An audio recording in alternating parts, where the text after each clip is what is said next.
العلیم من الشیطان الرجیم بسم اللہ الرحمن الرحیم رب ادخلنی مدخل صدق واخرجنی مخرج صدق واجعل لی من لدنک سلطانا نصیرا سبحان ربک رب العزت عما یصفون والسلام علی المرسلین والحمد للہ رب العالمین۔ خادم و حضرات، پھر آپ کی تشریف آوری کا شکریہ۔ مگر آج کے موضوع پہ گفتگو کرنے سے پہلے میں خود اور آپ کی طرف سے اس جسارت فکر کی اللہ سے معافی کا طلبگار ہوں۔ یہ ایک ایسا موضوع ہے کہ جس کے بارے میں تنبیہ کی گئی کہ اگر علم میں راسخ نہ ہوں گے اور اپنی تعلیمی توجہات میں پورے نہیں اتریں گے اور اگر اپنی شناخت نہیں رکھتے ہوں گے اور وقار علم کو مجروح کرنے والے لوگ ہوں گے تو ان کے دل ٹیڑھے ہو جائیں گے، ان کے دل غلط سوچوں کے مرتکب ہوں گے اور بجائے علم و عقل کے وہ جہالت اور کم علمی کے سراب میں کھو جائیں گے۔ خادم حضرات، اتفاق سے میں اس قسم کا کوئی دعویٰ نہیں رکھتا، اور قرآن حکیم میں جو والراسخون فی العلم کا لفظ استعمال کیا گیا ہے، اگر تو اس سے مراد علم سے شناسائی ہو تو شاید میں اس پہ پورا اتروں، مگر اگر اس سے مراد ایک تکمیل رسوخ ہو تو میں اس کا اہل نہیں ہوں۔ مگر ایک ضرورت ایسی آن پڑی جو شاید میرے اور آپ کے درمیان مشترک ہو کہ مدتوں ہم قرآن حکیم پڑھتے رہے، مدتوں ہم آیات قرآن کی مختلف انداز میں تفاسیر سنتے رہے، مدتوں ہم نے ایک ایک لفظ کو ہزاروں اور لاکھوں بار پڑھا ہے۔ اس کے باوجود کچھ الفاظ، کچھ فکرات اور کچھ ایسے بندشیں تھیں قرآن حکیم میں جو ہم بغیر غور و فکر کے پڑھتے رہے۔ میرے آج کی جسارت ایسی ایکسپلینیشنز کے لیے ہے کہ جو کل کے متشابہات آج کی محکمات ہیں۔ میں صرف اس حصے کی قرآن حکیم کی اس حصے کی وضاحت کروں گا جو آج ہمارے لیے کوئی سربستہ راز نہیں رہے، اور پروردگار عالم نے جو ان آیات کے پڑھنے پہ ریسٹرکشنز لگائی تھیں اور جس قسم کے ضوابط، قواعد اور ضوابط لگائے تھے، آج ان میں سے کچھ کو ہم سمجھنے کے قابل ہو گئے ہیں۔ اس لیے میں یہ گستاخی کر رہا ہوں اور امید ہے کہ اللہ بھی معاف کرے گا اور آپ بھی مجھے معاف کریں گے۔ خاتم حضرات، متشابہات کا لفظ قرآن حکیم میں، بلکہ کسی بھی لینگویج میں اگر اس کے کاؤنٹر الفاظ ہم تلاش کریں گے تو اس کا مطلب ہے ایک طرح سے ہونا۔ اس کا سب سے پہلا تاثر ہے سملیز کا، کہ ایک مثال دوسرے کی طرح ہے، یا ایک چہرہ دوسرے کی طرح ہے، یا ایک خیال دوسرے کی طرح ہے، ایک انداز دوسرے کی طرح ہے۔ تو ان تمام طریقوں کو ہم متشابہ انداز، متشابہ سٹائل، متشابہ افکار اور متشابہ حالات اور کردار کہیں گے۔ ان صفات میں دوسری قسم متشابہات کی وہ ہے کہ جو ہم انسانی ذات سے باہر نکل کے جس کی مثال دیتے ہیں، ہم انہیں ایلیگوریکل سیمپلز کہتے ہیں۔ مثلا ہم اگر یہ کہیں کہ فلاں شخص شیر کی طرح بہادر ہے، تو یہ بھی ایک سملی اور یہ بھی متشابہات میں شامل ہو جاتی ہیں۔ اور خدا نخواستہ اگر کوئی نیگیٹو لفظ بولے کہ یہ تو فلاں جانور کی طرح کودن ہے، وہ بھی صحیح ہو جاتی ہے۔ اور آپ کو پتہ ہے کہ جس چیز سے ہمیں طیش آئے یا فرحت ہو وہ کافی سچی ہوتی ہے. اور ایک اگلا سٹیپ ہے متشابہات کا، وہ ہے میٹافرز کا، استعاراتن. اگر ہم کوئی بات استعاراتن بھی کہتے ہیں متشابہات کے بارے میں تو متشابہات کو انکلوسیو ہے.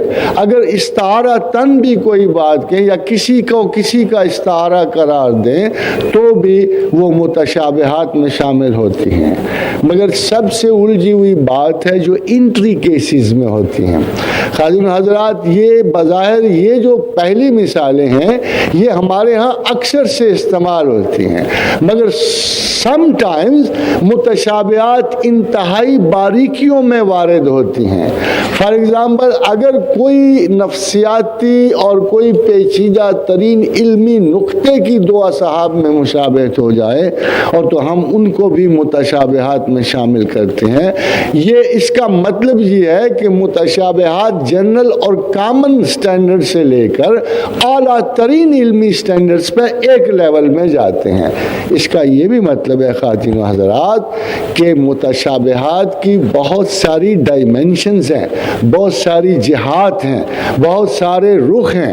اور جیسے کہ میں آپ کو آگے جا کے بتاؤں گا، فی الحال میں اسے صرف ڈیفائن کر رہا ہوں. And those people who only know English اور who are well conversing with English, میں ان کے لیے ان لفظوں کے متقابل الفاظ کے it is to be like, to resemble, to assimilate, to liken, to imitate, to compare one thing with another due to an attribute connecting them or is common to them. جب دو ہستیوں کے درمیان کوئی چیز کامن ہو جائے اور ہم اس کی مثال دیں تو وہ متشابہات میں سے ہوتی ہے. can be real or ideal. یہ ضروری نہیں کہ وہ مشابہات صرف پریکٹیکل ہو، چہرے پہ ہو، ہاتھوں پہ ہو، پیروں پہ ہو. وہ متشابہات ذہنی بھی ہو سکتی ہے. فلاں فلاں کی طرح کا شاعر ہے، فلاں فلاں کی طرح کا ادیب ہے، فلاں فلاں کی طرح کا انداز زندگی رکھتا ہے، تو یہ بھی متشابہات میں آ جائیں گے. لائک کہ یہ روپیہ اس روپے سے ملتا ہے، یہ بھی متشابہات میں سے ہے. متشابہات بظاہر ایک لفظ ہے مگر محکم سے ہٹ کر یہ ہر چیز پہ وارد ہوتا ہے. یہ بظاہر ایک ایسا لفظ ہے جو ایگزیکٹ اور ٹرو اور محکم سے جب ہٹ جاتے ہیں ہم تو یہ قریباً تمام ادبی ذہنی ویلیوز پہ اثر انداز ہوتا ہے. جیسے کوئی کسی سے شکلاً مشابہ ہو جائے تو وہ بھی اسی لفظ کا ایک حصہ ہے. مگر خواتین حضرات، اس کے ساتھ ساتھ متشابہات کا ایک اور مطلب ہے، وہ نیگیٹو ہے. یہ جو میں نے پہلے آپ کو بتائی یہ اس کی پازیٹیو مثالیں ہیں، مگر اس کی ایک نیگیٹو سائڈ بھی ہے. نیگیٹو سائڈ کیا ہے؟ اگر کسی نے لٹریچر میں ٹائپس آف ایمبیگوٹیز پڑھی ہوں، ایسی چیزیں جو شبہ میں ڈال دیتی ہیں، ایسی چیزیں جو توجہ میں اشتباہ پیدا کر دیں، ایسی چیزیں جو نقائص پہ منحصر ہو جن کی انڈرسٹینڈنگ، تو ہم ان کی انڈرسٹینڈنگ کو بھی متشابہات میں شامل کرتے ہیں. And they will be very simply ambiguous, dubious, obscure. یہ تینوں لفظ متشابہات کے ایک نیگیٹو پہلو کے لیے استعمال ہوتے ہیں کہ وہ ایمبیگوس بھی ہے، یعنی اس کا کلین کوئی پتہ نہیں، ڈوبیس چھپا ہوا ہے جس کو ہم پریزنٹ نہیں کر سکتے، obscure ہے، اندھیروں میں ہے، جو اتنا اجلا نہیں ہے کہ نظر سے صاف نظر آ سکے. یہ ایک چھوٹی سی ٹرم بظاہر اللہ میاں نے استعمال کی ہے، مگر پریکٹیکلی یہ انسانی حیات کے سارے آسپیکٹس کو کور کرتے. قرآن حکیم میں متشابہات کسی اور انداز سے آئے ہیں. قرآن حکیم میں یہ یاد رکھیے کہ اللہ کے ہاں اس لفظ میں کوئی نیگیٹیوٹی نہیں ہے. یہ جو دوسری سائیڈ ہے مبہم ہونے کی، آبسکیئر ہونے کی، ڈوبیس ہونے کی، یہ قرآن حکیم میں نہیں ہے۔ قرآن حکیم میں تمام متشابہات پورے محکم ہیں اور پورے استدلال سے استعمال ہوئے ہیں۔ لیٹس سی قرآن کیا کہتا ہے ان دونوں اقسام کے بارے میں۔ ایک بات یاد رکھیے کہ متشابہات ایک سیکنڈری ریپلیسمنٹ کا لفظ ہے، یہ حقیقتاً قرآن میں موجود نہیں ہے۔ یہ بڑی عجیب سی بات ہے، اس لیے کہ اگر ہم اللہ کے محکم قول پہ جائیں تو خداوند کریم فرماتے ہیں کہ یہ کتاب احکمت آیاتہ، کتاب احکمت آیاتہ ثم فصلت من لدن حکیم خبیر، کہ یہ قرآن وہ کتاب ہے جس کی ایک ایک آیت محکم کی گئی ہے، جس کی ایک ایک کیا عجیب نہیں لگتا؟ کیا تھوڑا سا تضاد نہیں لگتا کہ یہ ایک طرف تو پروردگار عالم یہ فرما رہے ہیں کہ کتاب احکمت آیاتہ ثم فصلت من لدن حکیم خبیر، کہ یہ وہ کتاب ہے جس کی ایک ایک آیت محکم کی، آج نہیں زمانہ آخر تک ہر آیت اس کی محکم کر دی گئی۔ پھر بتائیے کہ کہاں سے متشابہات آ سکتی؟ خاطر حضرات یہ یاد رکھیے کہ جب اللہ کسی آیت کو متشابہ کہتا ہے تو یہ کنٹرڈکشنز نہیں ہیں، بلکہ بات یہ ہے کہ تمام آیات محکم ہیں، مگر جو ان کا فاصلہ ہے انڈرسٹینڈنگ کا وہ بہت بڑا ہے۔ It's not possible to understand all the ayah Quran in the same time, in the same sitting, in the same atmosphere and with the same approach.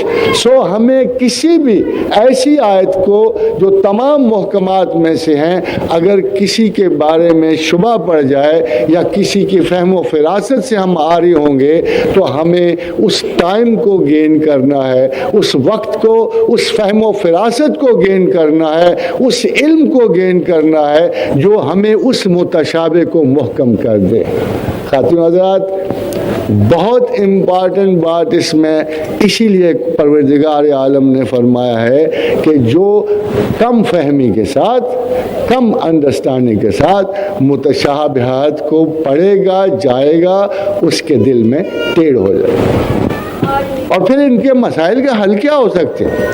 تو ایک تو قرآن حکیم نے خود بتایا کہ ان کا علم اللہ کے سوا والراسخون فی العلم، اور وہ لوگ جو علم میں راسخ ہیں ان کے سوا کسی کو نہیں پتا۔ ایک اور جگہ پھر ان راسخین کی تھوڑی سی مثال دی اور کہا فَاسْأَلُوا أَهْلَ الذِّكْرِ إِن كُنتُمْ لَا تَعْلَمُونَ۔ آگے کہا کہ راسخ وہ ہیں جو اہل ذکر ہیں۔ جب کوئی سوال آئے، جب کوئی بات سمجھ نہ آئے قرآن حکیم میں تو دیکھو ون اسکول آف تھاٹ اور the other school of thought, یہ سارے مل کے بھی متشابہ کو محکم نہیں بنا سکتے۔ سو ان لوگوں کے پاس جانا، فَاسْأَلُوا أَهْلَ الذِّكْرِ إِن كُنتُمْ، یہ اہل ذکر کی بھی آگے ڈیفائن۔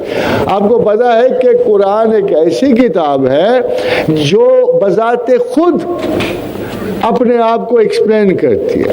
اگر متشابہ کوئی آیت موجود ہے تو اسے ایکسپلین بھی محکم آیات ہی کریں گے۔ آگے بڑھ کر اہل ذکر کے بارے میں کہا الذین یذکرون اللہ قیاما وقعودا وعلی جنوبہم، کہ یہ وہ لوگ ہیں اہل ذکر جو کھڑے بیٹھے کروٹوں کے بل مجھے یاد کرتے ہیں۔ وَيَتَفَكَّرُونَ فِي خَلْقِ السَّمَاوَاتِ وَالْأَرْضِ، مگر ساتھ ہی ساتھ زمین و آسمان کی تخلیقات پہ غور کرتے ہیں۔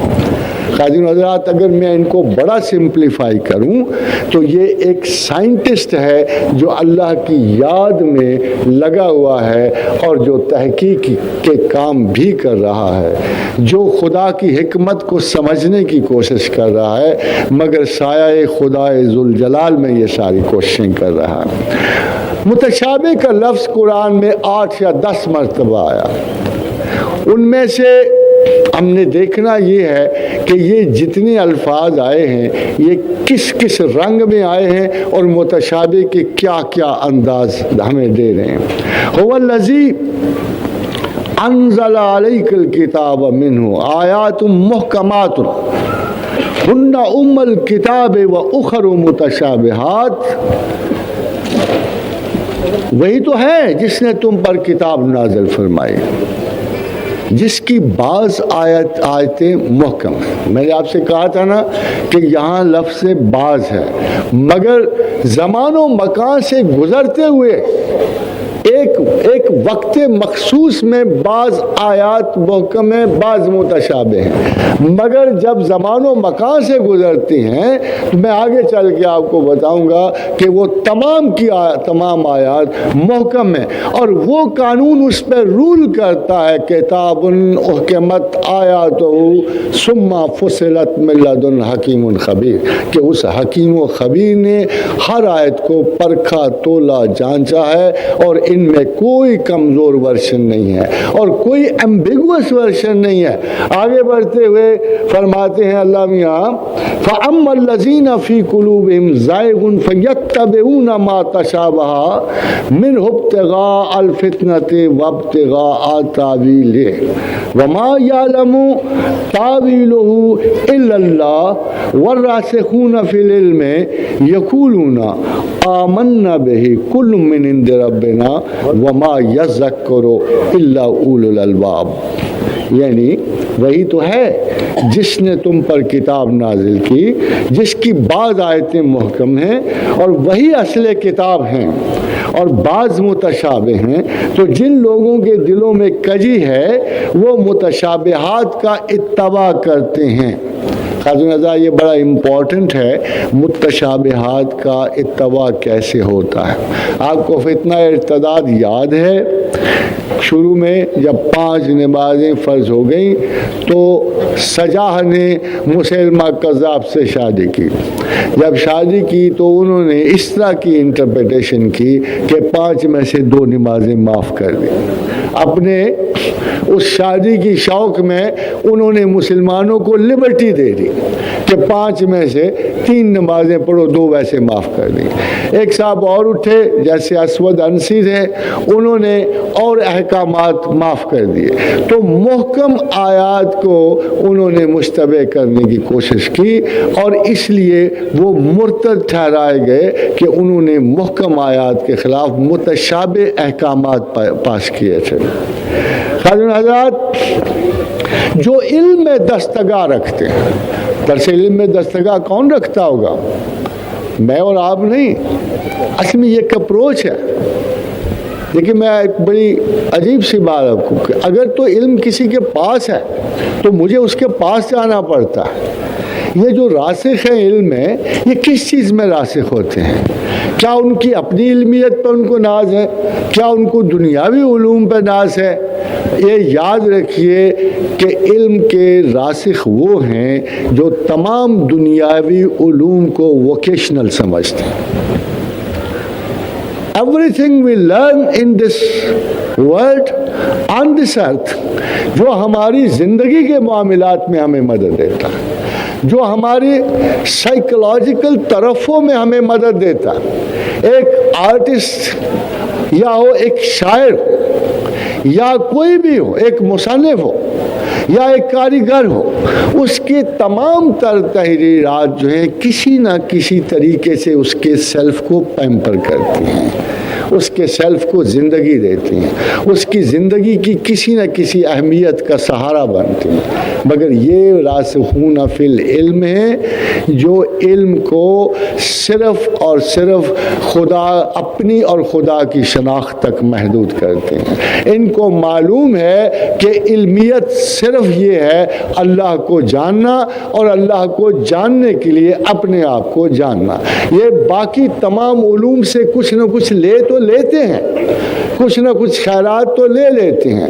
جیسے سیدنا علی بن عثمان حجویری کا ارشاد ہے کہ خدا کو جاننے کے لیے تھوڑا تھوڑا سارے علوم سے تمہیں جاننا ضروری ہے، مگر وہ جاننا اس لیے ضروری ہے کہ ان کی تلاش، ان کا مقصد، ان کا منتہائے نظر صرف اور صرف اللہ ہوتا ہے. راسخون علم کی اصطلاح کا مطلب ہے وہ جو علم کا منبع، سرچشمہ اور اس کا تمام تر کمال جو ہے اللہ کو سمجھتے ہیں اور اسی سے علم کی درخواست کرتے ہیں. جیسے قرآن حکیم میں اپنے رسول کو اللہ نے فرمایا رب زدنی علما. خاتون و حضرات، سوال یہ ہے کہ رسول اللہ کے پاس اور کون سا علم تھا اور ان کو کون علم دینے والا تھا؟ نبی امی کو کون علم دینے والا تھا؟ سوائے اللہ کے رسول اللہ کو کوئی علم دینے والا نہ تھا.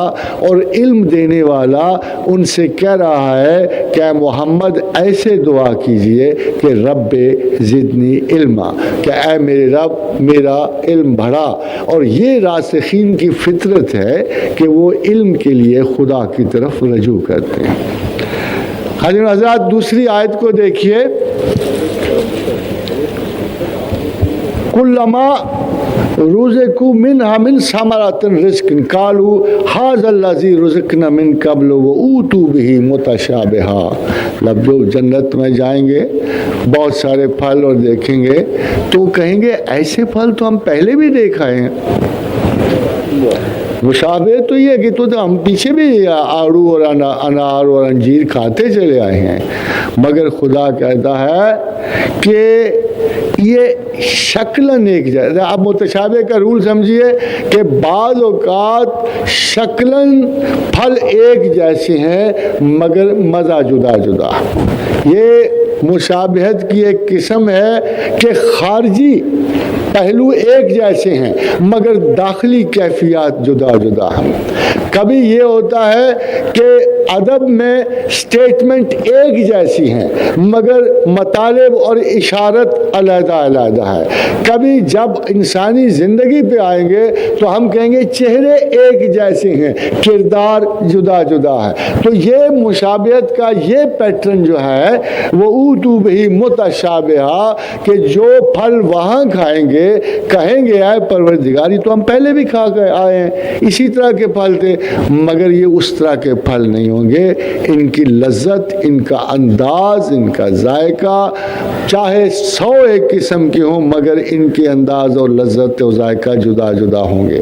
اسی طرح یہ انسانوں پہ اپلیکیبل ہے، اسی طرح یہ ادب پہ اپلیکیبل ہے، اور اسی طرح ہر اس اشارہ اور کنایہ پہ مشتمل ہر اس بات پہ جو بظاہر وہ ایک جیسی لگتی ہے مگر ڈیفرنٹ ہوتی ہے. اردو ادب میں اور خاص کر انگریزی میں اور اردو میں اور ہر زبان میں مترادفات کے جو مطالب ڈفرینٹ ہوتے ہیں، ایک چھوٹے چھوٹے سے یا اینٹونیمز یا سینونیمز جو ہوتے ہیں ایک چھوٹے چھوٹے ڈفرینس سے ان کے مطالب جدا جدا ہو جاتے ہیں. اگلی آیت میں بڑا ایک مزے کا پہلو یہ ہے جہاں حکمت الہی بڑی عجیب و غریب نظر آتی ہے کہ قالوا ادع لنا ربک یبین لنا ما ہی ان البقرہ تشابہ علینا وانا ان شاء اللہ لمہتدون. خاتون حضرات، سے پہلے یہ یاد رکھیے گا کہ اللہ تعالیٰ نے ایک کیس کے سلسلے میں جو بڑا پیچیدہ ہو گیا یہود میں، اور اس میں نشاندہی کرنی تھی، قاتل کا پتہ نہیں لگ رہا تھا اور تمام کمیونٹی ایک دفعہ ٹیررائز تھی اور ان کو سمجھ نہیں آ رہی تھی کہ کیسے ہم اس مسئلے کو حل کریں. تو اللہ نے کہا فلاں شخص کے پاس ایک گائے ہے، ایسی ایک گائے ہے، اس گائے کو ڈھونڈو، اس کا رنگ یہ ہے، اس کا انداز. ابھی اللہ نے زیادہ باتیں نہیں بتائی تھی، یہود نے وہ گائے تلاش کرنی شروع کر دی. وہ اصل میں گائے غریب سے نوجوان کی تھی، بڑا متقی سا سادہ سا، اللہ کو بڑا پسند تھا، اس کے پاس تھا ہی نہیں کچھ اور، ایک گائے تھی بیچارے. اس نے گائے بڑے پیار سے پالی تھی، صحراؤں میں گھومتا پھرتا تھا، کبھی جنگلوں میں چھوٹی موٹی، وہ اس کی بڑی مخصوص اس کی پالی ہوئی گائے تھی. اللہ چاہتا تھا کہ یہود وہ گائے خرید، اور یہود اس پہ مختلف بہانے بنا رہے تھے، اور جو پیغمبر نے اس کو سمجھا، پیغمبر نے یہ سمجھا کہ یہ اللہ کو زچ کرنے کی کوشش کر رہے ہیں، بار بار پوچھ رہے ہیں کہ یہ کس قسم کی، رنگ کون سا، کان کس قسم کے، اور اے اللہ میاں ہم چاہتے ہیں ہم کلیئر ہو جائیں۔ تو پیغمبر پتہ ہے کیا کہتا ہے ان کے بارے میں؟ اعوذ باللہ ان اکون من الجاہلین، کہ ان جاہلوں سے اللہ میاں میں پناہ مانگتا ہوں، میں اس ادھیڑ بن میں ان کے ساتھ نہیں ہوں۔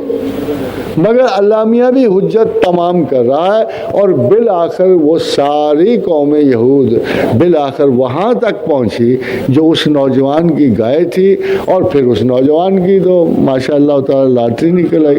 پھر اس نے کہا مجھے تو اتنے تھوڑے پیسے نہیں چاہیے، پھر جتنی قیمت اس نے لگائی اس قیمت پہ وہ گائے بکی، اور یہود کا وہ مسئلہ بھی حل ہوا۔ اس کی وجہ یہاں مشابہت کس معنی میں استعمال آئی ہے کہ کوا کوے کی طرح ہوتا ہے، ایک بیل دوسرے بیل کی طرح ہوتا ہے، ایک گائے دوسرے گائے کی طرح ہوتی ہے، اور یہود بار بار یہ کلیم کر رہے تھے کہ یا اللہ ہمیں اس گائے کی خبر دے جو تو چاہتا ہم تیرے لیے ذبح کریں۔ تو جب مشابہت عام ہو تو اس میں کوئی نہ کوئی ایک چھوٹا سا نقطہ تو ہوگا جس پہ ڈفرینشیشن ہوگی، اور اہل عقل متشابہات میں سے اس نقطے کو نکال کے اسے محکم کر لیتے ہیں۔ فرق یہ ہے کہ جب آیات متشابہات پڑھی جائیں تو جو علم میں راسخ لوگ ہیں اس نقطے تک پہنچتے ہیں جو محکمات کے تابع ہوتی ہے۔ اس کے بعد قرآن حکیم میں اللہ نے ایک اور جگہ فرمایا وَقَالَ الَّذِينَ لَا يَعْلَمُونَ لَوْلَا يُكَلِّمُنَا اللَّهُ آیات او تَأْتِينَ آیات كَذَلِكَ قَالَ الَّذِينَ مِن قَبْلِهِم مِثْلَ قَوْلِهِمْ تَشَابَهَتْ قُلُوبُهُمْ قَدْ بَيَّنَ الْآيَاتِ لِقَوْمٍ يُوقِنُونَ۔ آپ کی آسانی کے لیے اس کا ترجمہ یہ ہے کہ جو لوگ نہیں جانتے، یعنی مشرک مثال کے طور پہ وہ کہتے ہیں کہ خدا ہم سے کلام کیوں نہیں کرتا، یا ہمارے پاس کوئی نشانی کیوں نہیں اس نے بھیج دی، اس طرح جو لوگ ان سے پہلے تھے وہ بھی انہی کی سی باتیں کیا کرتے تھے، ان لوگوں کے دل آپس میں ملتے جلتے۔ تو وہ آپ کو میں نے بتایا تھا کہ انٹری کیسز بھی ہوتی ہیں مشابہت میں، اب دلوں کو تو کوئی بھی نہیں جانتا۔ How would somebody peep into a heart? How would say کہ اس میں اتنے ایموشن، اتنی فرسٹریشن، اتنی ساری ہیں، یا تو کوئی دلوں کا جاننے والا جانے گا۔ مجھے ایک شعر یاد آ گیا، اگر آپ اجازت دیں فارسی کا تو شعر سنا دوں۔ وہ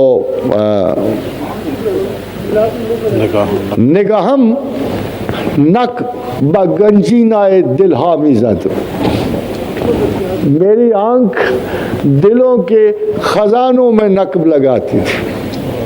کیا کہتا ہے کہ نگاہم نقب بگنجینائے دل ہاو میزد مجدہ باد اہل ریا را کے میدان رفتم۔ اب میں چلا جا رہا ہوں نا، میرے بعد اہل ریا کو اور منافقوں کو خوشخبری دو کہ یہ جو ایک سنسیئر سا، مخلص سا، یہ جو تم سے محبت کرنے والا شخص تھا، جو دلوں میں نقب لگایا کرتا تھا، یہ اب چلا گیا ہے، اب منافقوں کی کھلی پڑی ہے، جو مرضی کرو۔ تو یہ شعر بالکل اس کیفیت کی طرف اشارہ کر رہا ہے کہ تشابہت قلوب، کہ دلوں میں ایک قسم کا ٹیڑھ ہے، ایک قسم کی مشابہت، جو اب دیکھیے کتنی عجیب سی بات، جو سیکولر آج سے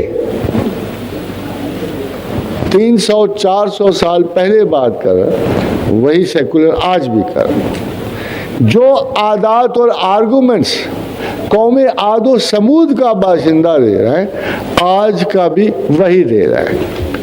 جو خرابی، کتنی ترقی ہوگی، انسان کتنا ایڈوانس ہو گیا، مگر جو ماحول، جو انداز زندگی، معیشت اور معاشرت آج سے پہلے تھا، بعین ہی اسی قسم کی سوچوں کے ساتھ واپس آ رہا ہے۔ کوئی پروگریس نہیں ہوئی انسان میں، فزیکل ہوئی، دلوں میں نہیں ہوئی۔ دل آج بھی اسی طرح کلام کرتے ہیں جیسے اہل کفر کے پہلے کرتے تھے. وہی اعتراض مذہب پر آج بھی. آپ کا خیال ہے کمیونزم آج کی بات تھی؟ اس سے بہت پہلے کافی ایڈوانس کمیونزم گزرا. معنی کے زمانے میں، مانیکنز کے زمانے میں انہوں نے تو صرف سورسز پہ اشتراک کا دعویٰ کیا. اس نے تو جملہ تملیکات پہ اشتراک کا دعویٰ کیا. اس کا خیال تھا کہ تمام مرد اور تمام عورتیں بھی ایک دوسرے کی ملکیت ہیں. وہ بے حد و حساب ہی آگے گزر گئے. تو آج کا اگر 3000 سال پہلے کا اسپارٹا دیکھیں تو وہی قانون پاس کر رہا ہے جو آج کا امریکہ پاس کر رہا ہے، یا انگلینڈ کر رہا ہے، یا کوئی اور یورپین کنٹری کر رہی ہے. تو آپ کو پتہ ہونا چاہیے کہ اس کی وجہ یہی ہے جو اللہ تعالیٰ نے کہ تشابہت قلوبہم، ان کے دل ایک جیسے. پہلوں کا بھی دل اس نے انالائز کیا، آج کا بھی کہتا ہے یہ کوئی عجیب بات نہیں ہے. یہ جو باتیں کر رہے ہیں اس سے بہت پہلے بھی یہی باتیں ہوئی. دیکھیے قرآن میں ایک بڑی عجیب و غریب بات اللہ نے کی. یہ کہتے ہیں کہ وقت ہمیں زندہ رکھتا ہے، وقت ہمیں مارتا ہے. بھلا بوسیدہ ہڈیوں میں بھی جان پڑے گی. پھر اللہ نے کیا کہا؟ ان کا علم ہی اتنا. یہ نہیں کہا کہ یہ جھوٹ بولتے ہیں، کہا کہ یہ ان کی کم علمی ہے، ان کا علم ہی اتنا ہے. اگر یہ کچھ زیادہ پڑھے لکھے ہوتے، آپ تو سمجھتے ہو وہ بڑے پڑھے لکھے ہیں، مگر اللہ کی کچھ دلیل ڈفرینس ہے. کہتا ہے اگر یہ واقعی پڑھے لکھے ہوتے، اگر یہ واقعی جانتے ہوتے، اگر انہوں نے واقعی میرے بارے میں تردد یا تجسس برتا ہوتا تو یہ نہ کہتے کہ وقت ہمیں زندہ رکھتا ہے اور وقت ہمیں مارتا ہے. ان کو کچھ نہ کہو. بقول جو میں انداز آیت کا سمجھتا ہوں کہ یار ان کو کچھ نہ کہو، ان کا علم ہی اتنا ہے. خادم حضرات، آخری اللہ تعالیٰ نے ایک اور مثال دی متشابہات کی کہ وَالزَّيْتُونَ وَالرُّمَّانَ مُتَشَابِهٌ وَغَيْرَ مُتَشَابِهٌ كُلُوا مِن ثَمَرِهِ. یہ زیتون اور انار جو ایک دوسرے سے ملتے ہیں. ویسے تو آیت میں زیتون اور انار کا کوئی ایسا ہے نہیں، مگر یہاں ان کیٹیگریز مثال یہ ہے کہ انار اور اس کے قسم کے پھل، زیتون اور اس کے قسم کے پھل، بہت سارے چھوٹے چھوٹے پھل، جیسے آپ دیکھیں مل بیری، اسٹرابیری اور پتہ نہیں کیا کیا بیریاں. میرے ڈاکٹر صاحب انگلینڈ سے آئے، ان کو بہت ساری بیریوں کا علم ہوگا. تو مجھے یہ اتنی سارے، اور پھر آدمی کہتے ہیں یہ کون سی بیری چل رہی ہے؟ اسٹرابیری چل رہی ہے، مل بیری چل رہی ہے، یا بلو بیری چل رہی ہے. ایک آدھ تو نکال ہی لیا نا. تو خادم حضرات، یہ اللہ تعالیٰ نے اس کرشمہ قدرت کی نشاندہی کی ہے کہ بظاہر یہ متشابہات کے بارے میں یاد رکھیے کہ جو آیات تمہیں ایک جیسی نظر آتی ہیں، جو چیزیں ریپیٹ ہوتی ان میں وہ چیز نہیں ہوتی جو تم سمجھتے ہو، ان کے مطالب جدا جدا ہوتے ہیں. پھر فرمایا اللہ نے ام جعلوا للہ شرکاء خلقوا کخلقہ فتشابہ الخلق علیہم. بھلا ان لوگوں نے، یہ بڑی مزیدار بات ہے، بھلا ان لوگوں نے جن کو خدا کا شریک مقرر کیا ہے، ان سے پوچھو کہ کیا وہ مخلوقات جو اللہ نے پیدا کی ہیں اور وہ مخلوقات یہ پیدا کر رہے ہیں کیا آپس میں ملتی جلتی ہیں، متشابہ ہیں؟ بڑا امپارٹنٹ نقطہ ہے خادم حضرات. دور حاضر میں انسان برقدم خدا چل رہا ہے. اگر خدا کو تسلیم کر کے چلتا تو وارث کائنات ہوتا، مگر وہ خدا کی اہمیت کو، حکومت کو چیلنج کرتا ہوا چل رہا ہے. He is slowly and gradually moving on. وہ کہتا ہے it's not God, it's new Darwinian, it's new Darwinianism. کسی نے کہا کہ دیکھو یہ کائنات اللہ نے بنائی ہے، اس کا ایک ڈیزائن ہے. وہ کہتے ہیں نہیں، بہت ساری چیزیں آخر بالآخر ایک حادثے میں ٹکراتی کہیں سکون پا گئی ہیں. یہی آپ کی کائنات کس نے بنائی ہے؟ کیوں بنائے گا کوئی؟ یہ تو ایک نیچرل پروسیس ہے. پھر جب وہ تخلیق کرتے ہیں تو وہ اس یقین سے کرتے ہیں کہ باقی چیزیں جو ماحول میں ہیں یہ ڈیڈ ہیں اور ہم خلاق ہیں, ہم تخلیق کرنے والے ہیں, اور وہ اپنے آپ کو خدا کے متقابل تخلیق کرنے والے سمجھتے ہیں. اللہ یہاں ایک کوشچن کرتا ہے کہ بھلا ان سے پوچھو یار, تمہاری بنائی ہوئی تخلیقات اور میری بنائی ہوئی تخلیقات ایک جیسی ہیں؟ آپ نے سنا ہوگا کہ اس پارے میں اللہ میاں نے کہا مثلا ما بعودۃ فما فوقہا, بڑے تم تخلیق کار ہو, بڑے دانشور ہو, بہت سا. ایک بائی دا وے آپ کو بات سناتا چلوں کہ نینو ٹیکنالوجسٹ کا قول ہے کہ اب انسان اتنا میچور ہو گیا ہے کہ وہ جو سوچتا ہے تخلیق کر سکتا ہے. یعنی اب ٹیکنالوجی وہاں جا رہی ہے, تبھی اس پہ دجال کا شبہ ہوگا نا کہ نینو ٹیکنالوجسٹ کہتے ہیں, جو اس کے بانی ہیں, جو اس کو پروموٹ کرنے والے, کہ یہ سائنس وہاں پہنچے گی کہ جو آپ چاہو گے آپ تخلیق کر. کہ ہمارے پاس اب ایسے انسٹرومنٹس آ گئے ہیں انسان کے پاس, اور اتنا ترقی یافتہ ہوگا کہ اپنے کسی بھی خیال کو عمل میں لے آئے گا, کسی بھی چیز کو پریکٹیکل کر لے گا. جب وہ یہ کام کر لے گا تو وہ خدا سے پوچھے گا میں تخلیق کرنے والا نہیں ہوں؟ تو علم یہ کوشچن کرتا ہے کہ ان سے پوچھو کہ ان کی پیدا کردہ اشیاء اور میری پیدا کردہ تخلیقات کیا ایک طرح کی ہیں؟ قاضی حضرات ایک سوال پہلے بھی اللہ میاں کی بڑی ڈائریکٹ ہتھوڑے کی طرح آرگومنٹ سر پہ پڑتی ہیں. جب وہ بڑا نعرہ مار رہا تھا نا, وہ اپنا نمرود ابراہیم علیہ السلام کو تنگ کیا ہوا تھا اس نے کہ دیکھو میں بندہ مارتا ہوں, میں زندہ کرتا ہوں. پھر اس نے ایک دو قیدی پکڑے اور ایک موت کی سزا تھی, اسے کہا جا تو رہا ہو گیا. پھر دوسرے کو جس کو سزا وزا کوئی بھی نہیں تھی اٹھا کے پھانسی پہ چڑھا دیا. کہاں راجہ بوجھ اور کہاں گنگوا تیلی. تو اس نے کہا دیکھا, اس نے کہا ابراہیم دیکھا میں خدا ہوں, میں نے ابھی ایک انسان کو زندگی دی ہے اور میں نے ابھی ایک انسان کو موت دی ہے. تو ابراہیم نے نا بڑے مسن سے انداز میں ایک ہلکی سی بات کی, کیا بادشاہ خدا تو ضرور ہے مگر ہے بڑا لوکل سا, ہے تو اس دربار سے باہر نہیں ہے. چلو ٹھیک ہے میں تجھے خدا مان لیتا ہوں مگر ایک شرط, میرا رب تو مشرق سے سورج نکالتا ہے, تو مغرب سے نکال. فبہت الذی کفر, کافر مبہوت رہ گیا. یہ تو ہتھوڑا ہے, آرگومنٹ تو نہیں ہے نا. تو خدا اللہ کے رسول نے کہا کہ ٹھیک ہے تو کر سکتا ہے, جو تو نے مظاہرہ کیا یہ بھی ٹھیک ہے, مگر میرا رب مشرق سے سورج چڑھاتا ہے, تو مغرب سے نکال دے, میں تجھے اللہ مان جاؤں گا. آبویسلی نمرود کی اتنی گرفت نہیں تھی حالات میں.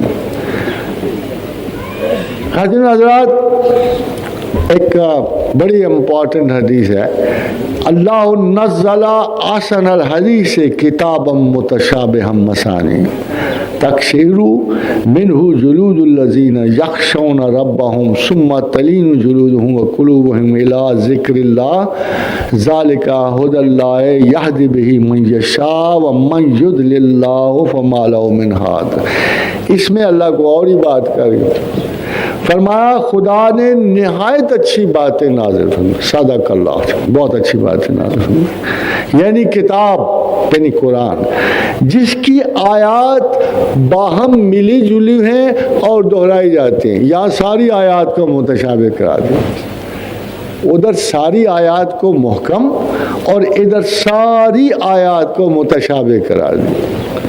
That's the main problem of understanding in the Quran. اس وجہ سے پاسٹ میں بڑے بڑے مفسرین نے, مفکرین نے یہ جو بظاہر ایک بات تھی کہ ایک آیت میں جملہ قرآن کو محکم قرار دیا اور ایک آیت میں جملہ قرآن کو متشابہ قرار دیا. Now what to do, what not to do, which one؟ تو اس میں کچھ میرے نزدیک آپ کو میں چند ایک رائے سنانا چاہتا ہوں کہ یہ ڈکشن کیا ہے. It depends on language کہ کیا لینگویج یوز ہوئی ہے, کیا اسٹائل یوز ہوا ہے. ایکچولی میں عرب نہیں ہوں, آپ عرب نہیں ہوں, اور کسی غیر عربی کو جو اس وقت بھی عرب موجود ہوں تو ان کو بھی میں اتھارٹی نہیں مان سکتا, کیونکہ وہ اس وقت کے عرب میں نہیں تھے. جب کوئی محاورہ استعمال ہو رہا تھا وہ سوسائٹی نہیں ہے, وہ سوشل سیٹ اپ نہیں ہے. اب بتائیں کہ اپنے دور سے نکلتے ہوئے ایک لینگویج جو ہے وہ کس طرح استعمال ہو سکتی, کس طرح سمجھی جا سکتی. اتفاق سے چوسر نے انگریزی لکھی تو وہ ایک نن کے بارے میں لکھتا ہے کہ بڑی نیک تھی, بڑی میٹھی تھی, بڑی ہی خوبصورت تھی, کیا حلیم اس کا انداز تھا, کیا منکسر المزاج تھی. مگر کہتا ہے اس کے بروش پہ لکھا تھا لا مور ونچٹ اومنیا, لو کانکرز آل. یعنی نن تھی, عبادت کے لیے جا رہی تھی, کسی درگاہ پہ جا رہی تھی, پوری عقیدت مند تھی, ہستی کھیلتی ہوئی جا رہی. بس نانے ایسے تو نہیں کرتی ہیں راہبائیں. تو مگر کہتا ہے ایک چھوٹا سا طنز وہ پیش کرتا ہے کہ جب وہ جا رہی تھی تو میں نے دیکھا کہ اس کے بروشر جو اس نے بروچ پہنا ہوا ہے اس پہ لکھا ہوا ہے لامور ونچٹومنیا, لو کنکرز آل. یعنی بظاہر کچھ اور تھی اور بباطن کچھ اور تھی. یہ وہ آیات ہیں ایک ہی لفظ میں آپ کی انر اپروچ سے ایک ہی آیت اور لفظ کے معنی بدل جاتے ہیں. Hussain Abdul Rauf university of Leeds UK, ان کے ریمارکس یہ ہیں کہ it is a universal fact that languages differ from each other syntactically, semantically and pragmatically. یعنی ہمارے اگر میں اردو سے ترجمہ کرنا چاہوں نا عربی کو تو میں کبھی بھی ویسا ترجمہ نہیں لا سکتا, کیونکہ ہماری فارمیشن ٹیکٹیکلی ہماری سینٹنس کی فارمیشن ہی جدا, عربی کی فارمیشن جدا ہے, لفظ لکھنے کی, فقرہ لکھنے کی, ہماری فارمیشن جدا ہے. Semantically origin of the language میں بھی جدا ہے. وہ ہیبریو سے لے رہی ہے, ہم ادھر سے مانگ پین کے 6-7 زبانوں سے لفظ رہے ہیں. اور سب سے بڑھ کر پریگمیٹیکلی نتائج کے لحاظ سے, رزلٹ کے لحاظ سے ہم فقرہ بولتے ہیں. فرض کرو آپ بڑے حضرت ہو, میرا خیال ہے اگر یہ میں شرارت سے نہ بولوں تو بھی اگر میں کسی معزز شخص کی تعریف کر کے تو آپ تو بڑے حضرت ہیں تو شاید وہ برا نہیں منائے گا, مگر دراصل وہ اس طنز کو بھی محسوس نہیں کرے گا کہ دراصل اس نے مجھ پہ طنز کیا کہ آپ بڑے حضرت ہیں. تو لینگویج میں سیمینٹیکلی, سنٹیکٹیکلی, پریگمیٹیکلی جو رزلٹ نکلتے ہیں. اب میں افتخار عارف صاحب کے سامنے زیادہ اردو نہیں بول سکتا ہوں کیونکہ مجھے پتا ہے کہ سنٹیکسیکلی بڑا فرق پڑ جائے گا اور پریگمیٹیکلی تو بالکل بیڑا غرق کر گیا. اس لیے میری خواہش ہے کہ میں صرف اس تک محدود رکھوں کہ عربی لینگویج کا یہ کرائیٹیریا بہت مشکل سے اپنایا جا سکتا ہے کہ اس کے انداز میں آخر یہ کیا باتیں شامل ہو جاتی ہیں کہ وہی جملہ ہے جو نیگیٹو سائڈ بھی کور کر رہا ہے, وہی جملہ ہے جو اثبات کو بھی لے جا رہا ہے, وہی جملہ جو متشابہات کو جا رہا ہے, وہی جملہ جو ہے محکمات کو جا رہا ہے. These linguistic differences lead to یہ ذرا یاد سن کے رکھیے گا، عربی کے آپ بڑے ترجمے پڑھتے ہو، مگر یہ اس نے اچھی رائے دی ہے. It's a very respectable opinion. اور these linguistic differences lead to untranslatability or poor translatability, approximate translation where skewing of information evident on a textual, semantic, pragmatic and rhetoric levels. 5 levels پہ غلطی ہو سکتی ہے. اس لیے قرآن کا ترجمہ نہیں ہو سکتا. قریب ہو سکتا ہے، آپ قریب جا سکتے. یہ نہیں ہو سکتا کہ آپ یہ کہو کہ میں نے ایگزیکٹ آیت Quran. Why? You got to know کہ you are not in those days. اب میں اپنے ایک بڑے معزز اور خوبصورت دوست کی کچھ کلمات آپ کو سنانا چاہتا ہوں کہ متکلم اپنے کلام کا ذمہ دار ہوتا ہے، لیکن مترجم کی غلطیوں میں حصہ دار نہیں ٹھہرتا. متکلم اپنے کلام کا ذمہ دار ہوتا ہے، لیکن مترجم کی غلطیوں میں حصہ دار نہیں ٹھہرتا. صاحب زبان ہی صحیح ہی نہیں بلکہ ایک عام آدمی بھی اس حقیقت سے واقف ہے کہ مختلف زبانوں کے قواعد صرف و نحو نہیں بلکہ لغوی اور معنوی اصول بھی جدا جدا ہوتے ہیں. اور ہو سکتا ہے کہ ایک زبان ادا کرتے ہوئے آپ اصولاً اور قانوناً اپنے مطلب کے بالکل خلاف ہے. آپ کو یاد ہے حضرت خالد بن ولید، ایک قبیلے اور قبیلے کی زبان میں کتنا فرق ہوتا ہے. حضرت خالد بن ولید پر مالک بن نویرہ اور اس کے تمام لوگوں کے قتل کا الزام لگا. حضرت ابوبکر صدیق کے سامنے کیس گیا. حضرت عمر فاروق مدعی تھے اس کیس میں کہ خالد نے زیادتی کی ہے. اب انہوں نے کیا کہا؟ انہوں نے کہا حضرت میں نے امیر المومنین میں نے تو کچھ بھی نہیں کیا، سردی زیادہ تھی، میں نے کہا ان کو اوڑا دو، کمبل لباس کوئی شے. خالد اپنے قبیلے کی زبان بول رہا تھا کہ ان کو کچھ اوڑا دو. اوڑنا سے کہ ان کو کچھ اوڑا دیجئے. جس قبیلے کی قید میں تھے اس میں اس لفظ کا مطلب تھا قتل کر دو. وہ سارے قتل ہو گئے، مالک بن نویرہ بھی قتل ہو گیا. اگلے دن کیس بن گیا کہ جی خالد بن ولید نے یہ سارا کچھ مالک کی بیوی سلمہ پہ قبضہ کرنے کے لیے کیا. Anyway, he was quoted, but this is the problem with that syntax, that language, کہ ایک قبیلہ اس لفظ کا کچھ اور مطلب سمجھتا ہے. آپ ساری عمر بٹ پڑھتے رہ گئے ہو، کٹ پڑھتے رہ گئے ہو. آپ مانچسٹر جا کے دیکھو ذرا، وہاں کیا ہوتا ہے؟ کام تو ہوتا ہی کوئی نہیں، کم. اور جب میں وہاں کی میں نے کہا شاید یار یہ ان پڑھ ہیں سارے لوگ، یہ ان کو لینگویج ہی نہیں آتی. میں ٹیسٹ کرنے کی کوشش کی کہ ہمارے پنجابی اس طرح بول رہے ہیں کہ نہیں. واٹس ہیپننگ ٹو یو، ویسے اپنے پنجابی اس طرح بات کر، واٹس ہیپننگ ٹو یو کدھر جلیں، وہ تو اپنے مکس کر رہے تھے. مگر ادروائز جو یہ لینگویج تھی مانچسٹر کی، ان میں تمام زبر پیش میں بدل گئے تھے. اتفاقاً بات یاد آئی کہ میں ایک دفعہ تحقیق کے شوق میں ناجائز پڑھ گیا، تو میں نے سوچا کہ یہ لینگویج پہ کچھ تجربہ کروں. تو میں نے کہا یار احمد شاہ پطرس بخاری ہے، پطرس بخاری ہے کہ پطرس بخاری ہے، بھائی چکر میں پڑ گیا. صاحبوں جب میں تحقیق لینگویج پہ کرا تو میں نے کہا یار آبویسلی پطرس تو کوئی لفظ نہیں ہے، یہ تو سینٹ پیٹرس سے ہے، پیٹرس کے نیچے تو زیر ہے. سو میں نے سوچا کہ لازماً یہ پطرس ہوگا، اور تو اگر لینگویج ٹرانسلیٹ کریں تو زیر پڑتی ہے. اتفاقاً میں نے اس میں عربی کا ترجمہ دیکھا، پتہ لگا کہ بطرس ہے. انہوں نے بٹھا ہی بٹھا دیا تھا، وہ پے ہی نکال دیا.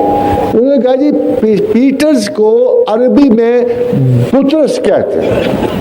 اب میں واپس آیا، میں نے کہا یار یہ کروں کیا. میرے ایک بڑے محترم استاد تھے قیوم نظر، ان کی ہنسی بڑی لاجواب تھی، اللہ جنت نصیب کرے. بڑے فرینک اور بڑی زوراوری سے ہنستے تھے وہ.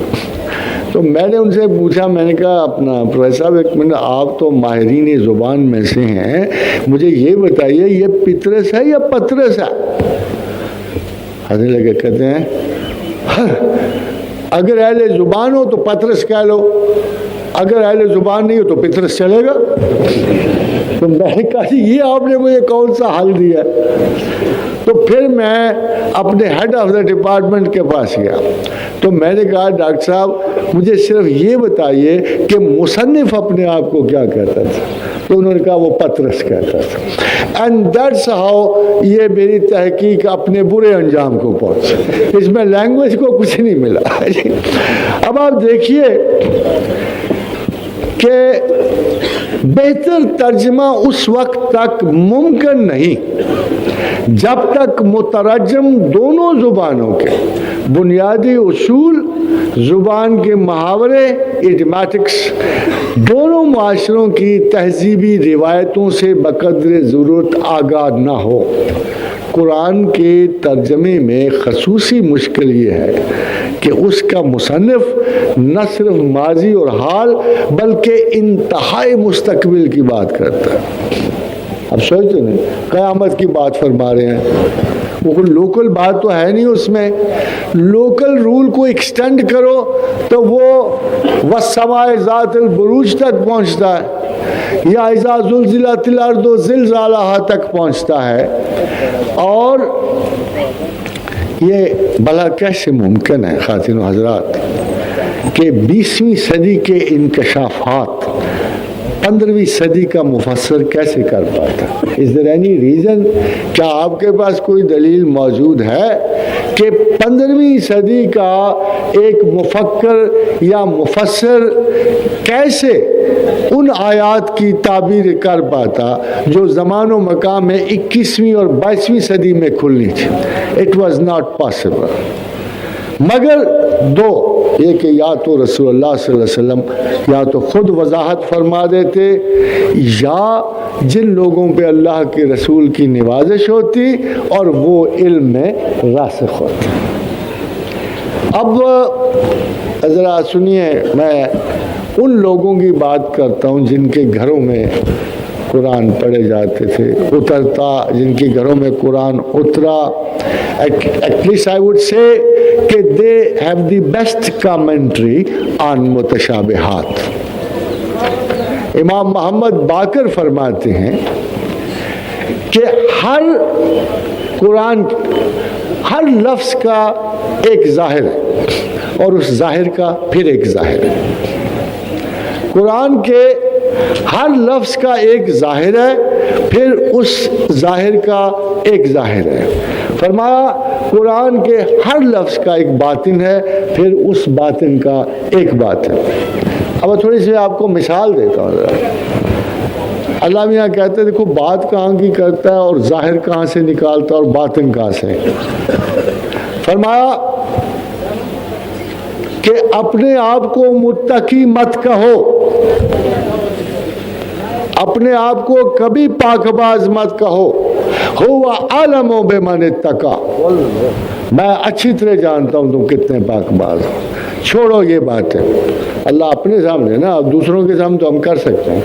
کہتا ہے چھوڑو یہ باتیں، مت کہو اپنے آپ کو متقی. ہوا عالم بمن اتقا، میں جانتا ہوں تم کتنے پاک. کیوں؟ ذرا اس آیت میں جو آگے وہ بیان کر رہا ہے، آپ کو دو ظاہر اور دو باطن نظر آئیں گے. میں تمہیں اس وقت سے جانتا ہوں جب سے میں نے تمہیں زمین کے دامن میں رکھا. بھئی اگر آپ مجھے کہہ رہے ہو اس وقت آپ مجھے کہہ رہے ہو کہ مت کہو متقی اپنے آپ کو، ہو عالم، میں کہوں یا اللہ میاں میں اس وقت کہاں تھا جب کہ تم مثال دے رہے ہو؟ میں تو اس وقت نہیں تھا. کہتا نہیں، میں تمہیں اس وقت سے جانتا ہوں جب سے میں نے تمہیں زمین کے دامن میں رکھا. یہ تو بڑی دور کی بات ہے، غائب کی بات ہے، باطن کی بات ہے، I don't know۔ اور دوسری باطن دیکھیے، اور میں تمہیں اس وقت سے بھی جانتا ہوں جب میں نے تمہیں ماؤں کے بطن میں رکھا۔ یہ دو غیاب ہیں، ایک آیت میں، ان آیات میں دو غیاب ہیں۔ ایک تو وہ غائب ہے جس کا سرے سے شاید بحیثیت ہومو سیپینز ہمیں علم ہو، اور ہم اگر بہت تحقیقات کر کے دیکھیں، اگر آج تحقیقات آپ کے سامنے ہے، اگر آپ کو پتہ ہے کہ ہم کیسے زمین کے باطن میں رکھے گئے، تو یہ آیات آپ کے لیے کھل جائیں گے۔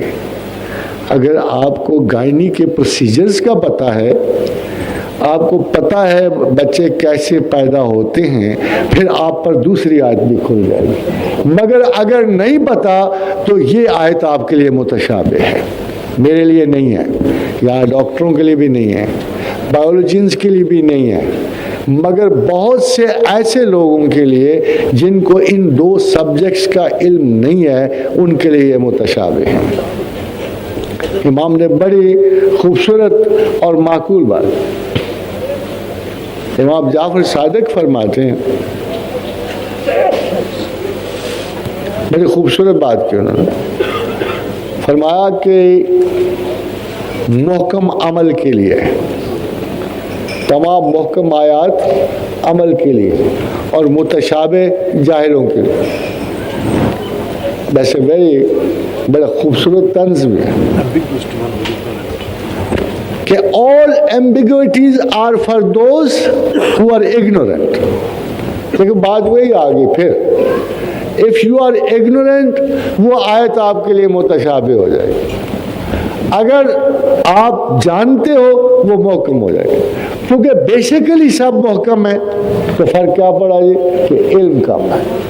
کیونکہ بیسیکلی تمام آیات محکم ہیں، تو آپ کے فہم و فراست میں صرف علم کا فرق پڑے گا کہ جو کم علم ہے اسے آیات متشابہ نظر۔ مگر یہاں لفظ امام نے بڑا استعمال کیا، جاہل کا لفظ استعمال ہے، جو نہیں جانتا اس کے لیے محکم بھی متشابہ ہیں اور متشابہ بھی متشابہ ہیں، مگر جس کو علم ہے اس کے لیے آیات محکم ہیں۔ مگر سب سے خوبصورت بات ایز اے رول، یہ رول یاد رکھیے گا، بالکل پکا رول، آپ جہاں جہاں بھی ہو یہ ایک رول ہے۔ میں نے سنا ہے کہ امام فخر الدین رازی نے بھی یہ رول دیا ہے، مگر میرا خیال یہ ہے کہ رازی نے بھی حضرت الامام سے یہ لیا ہوگا۔ یہ حضرت امام علی ابن موسیٰ رضا کا قول ہے، اور بڑی عجیب بات فرمائے، بڑی صاف، بڑا سیدھا سا قانون دیا کہ متشابہات کو محکمات پہ لوٹا دو، متشابہات کو محکمات پہ لوٹا دو۔ یہی تمہارے دین کو گائیڈنس ہے کہ جب متشابہات دیکھو تو اڑنے کی کوشش نہ کرو، سولو فلائٹ نہ لو، باہر نہ نکل جاؤ، عجیب و غریب مجددیت کے دعوے نہ کرو، ان کو محکمات پہ لوٹاؤ۔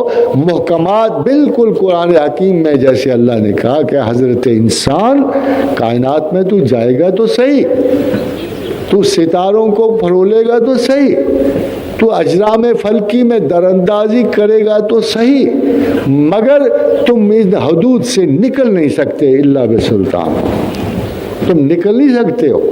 سملرلی یہی رول متشابہات پہ اپلائی ہوتا ہے کہ جب بھی کوئی متشابہ آیت دیکھو، یہ دیکھو کہ محکم میں اس کا کوئی ایریا لکھا ہے، محکم میں محکمات اس پہ رول کرتی ہیں، اگر کرتی ہیں تو متشابہ قابل فہم ہے، نہیں کرتی تو آپ کا تصور ہے اور غلط ہے۔ ایک بعض اوقات بعض باتیں بڑی اچھی ہوتی ہیں، اور ایک ویسٹرن اورینٹلسٹ نے بڑی خوبصورت باتیں، بڑی محنت کیا اس نے قرآن میں۔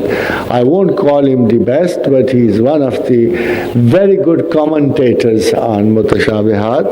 تو اس نے ایک بات کہی ہے، اولیور لیمن نے اس میں اس کے رپن بھی ہے, EW لین بھی ہے اور وینسبرو بھی ہے کہ جنہوں نے مل کے متشابہات پہ تحقیق کی ہے اور اس نتیجے پہ پہنچے. جو نتیجہ میں آپ کو بتا دیتا ہوں کہ there is an inherent striking intertextuality which is essential to understand some of the ayahs in Quran. Intertextuality کہ یہ باہم دیگر قرآنی ٹیکسٹ اس طرح ملی ہوئی ہے اور اس طرح پیچیدگی سے آپس میں کہ ایک کی ایکسپلیشن دوسرا کر رہا ہے, دوسری کی تیسرا کر رہا ہے, اور باہم ان کی جو ٹیکسچوالٹی ہے یہ بہت ضروری ہے جاننا, اور یہ اسپیشلٹی ہے قرآن کے ساتھ, یہ قرآن کے ساتھ اسپیشلٹی ہے. دی سیمیٹریکل پیرالل اس کو کہتے ہیں, بڑا خوبصورت لفظ. The symmetrically parallel verses seem to be, یہ جو برابر آئی ہوئی آیات ہیں symmetrically parallel verses ایک دوسرے کو قطع نہیں کرتی. متشابہات جو ہیں یا ادھر آپ اگر دیکھو تو محکمات ہیں, آدمی اس وقت یہ متشابہ یہ محکم بہت کلیئر ہے, احکام کے بارے میں ہے, انداز زندگی کے بارے میں ہے. سو جو متشابہ اس کو قطع نہیں کرتی, اس کے ساتھ ساتھ جا رہی ہے. اس کو کہتے ہیں symmetrically parallel verses seem to be explicate and complete each other, مگر ایک دوسرے کو مکمل کرتے ہیں. بالکل اسی طرح a man may be a different genus, a woman may be a different genus, مگر خداوند کریم نے ایک مقصد کے تحت ان کو ایکسپلیکیٹ کیا اور انہوں نے ایک دوسرے کو کمپلیٹ کیا. تمام کائنات میں جیسے اس نے زوجین تخلیق کیے, اور امید ہے کہ انشاءاللہ آگے چل کے جس تفسیر جن اشارات کو ہم متشابہات میں ڈیولپ کریں گے, امید ہے کہ آپ بھی ان پہ غور و فکر کرو گے. And this is a very literate atmosphere, and I guess I am only pointing out two few things جو ماشاء اللہ تعالیٰ آگے بڑھ کر آپ لوگوں میں سے بہت ذہین ریسرچ کرنے والے طالب علم شاید ان باتوں کو آگے بڑھائیں گے. بہت ساری باتیں خود اللہ نے کہہ دی کہ تمہیں آج سمجھ نہیں آئیں گی, میں تمہیں انفس و آفاق میں اس کی مثالیں دوں گا اور زمان و مکان کے ساتھ ان کو تم پر آشکار کروں گا, اور تم خود پکار اٹھو گے کہ کوئی متشابہ نہیں, اللہ کی ہر آیت محکم ہے. سنریہم آیاتنا فی الآفاق وفی انفسہم حتی یتبین لہم انہ الحق. تم کہہ اٹھو گے کہ اللہ صحیح کہہ رہا تھا, اولم یکفی بربک انہ علی کل شیء شہید, اور وہ دیکھنے والا ہے اور وہ گواہ ہے اس بات کا جو انسانوں نے مختلف کوشش کی. ایک گروہ کا خیال یہ ہے کہ ہم متشابہات کو ٹال سکتے ہیں, ہم متشابہات پہ عمل کو ٹال سکتے ہیں, اور مثال وہ یہ دیتے ہیں جیسے حضرت عمر فاروق نے ایک آیت کو ٹال دیا اور اپنے زمانے میں قطع ید کی سزا کو معطل کر دیا. But I don't think they are right, because قطع ید کی سزا کبھی معطل نہیں ہوئی, اور حضرت عمر فاروق نے بھی ایک دوسری محکم آیات کا سہارا لے کر یہ فیصلہ دیا, اور وہ دوسری محکم آیات چونکہ قحط پڑا ہوا تھا, لوگ بھوکے مر رہے تھے اور لوگوں پر اپنی جان بچانا فرض تھا. اگر ان میں سے کسی نے چوری کی تو حضرت عمر کو یاد تھا کہ انما حرم علیکم المیتۃ والدم ولحم الخنزیر وما اہل بہ لغیر اللہ, کہ یہ چار چیزیں حرام مطلق ہیں. فمن اضطر غیر باغ ولا عاد فلا اثم علیہ, مگر جان اگر اضطراب میں چلی جائے تو تم پر کوئی گناہ نہیں. سو حضرت عمر نے چونکہ جان اضطراب میں تھی تو یہ سزا معطل کر دی. خادم حضرات, بہت ساری ایسی آیات تھیں جو پہلے لوگوں نے نہ سمجھی, نہ ان کے پاس اتنا پس منظر تھا. لیٹس سے میں آپ کو کچھ آیات سناتا ہوں, وہ متشابہ آیات ہیں. مجھے پورا یقین ہے کہ آپ سب کو پتہ ہے کہ اب وہ متشابہ نہیں رہیں.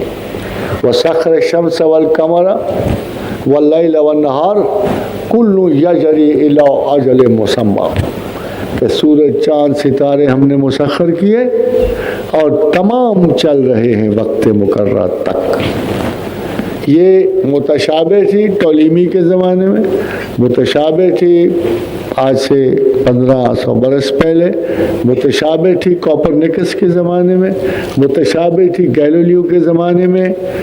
آیت وہی رہی، آیت میں کوئی چینج نہیں۔ کل یجری الی اجل مسمی، کائنات کے بارے میں پروردگار عالم فرما رہے تھے کہ میں نے زمین و آسمان، یہ ستارے جو کچھ تخلیق کیا ہے، میری کائنات میں کوئی چیز ساکت نہیں ہے، ہر چیز چل رہی ہے۔ یہ آیت نہیں سمجھ آئی کسی کو۔ بڑے بڑے سائنسدان آئے گئے اس دور میں، 18ویں صدی تک، 19ویں صدی تک یہ ایسے رہا، حتیٰ کہ ہبل جب دوربین آئی اور جب کائنات کا ایک جنرل ویو لیا گیا سر جیمز جین کی زبانی، every thing is moving in the universe. So latest اور آخری نظریہ جو ہائپوتھسس سے بڑھ کے تھیری بنا، تھیری سے لا بن گیا، یعنی اب یہ قانون کاسمیات ہے، یہ اب قانون ہے کاسمالوجی کا کہ every thing is moving in the universe. اور یہ متشابہ آیت جو اللہ نے بہت پہلے کہی تھی، جو کسی کو سمجھ نہیں آ رہی تھی، یا لوگ اس پہ شبہ کر رہے تھے کہ ٹھیک ہے کہ نہیں، یا اس کے پیرل مطلب نکال رہے تھے اور کسی نہ کسی طریقے سے اس کو کبھی ٹولیمی سے مکس کر رہے تھے، کبھی کوپرنیکس سے، آج کے دن الحمدللہ رب العالمین کی یہ سچائی انتہائی محکم ہو چکی ہے، اور یہ متشابہ آیت اب متشابہ نہیں رہی۔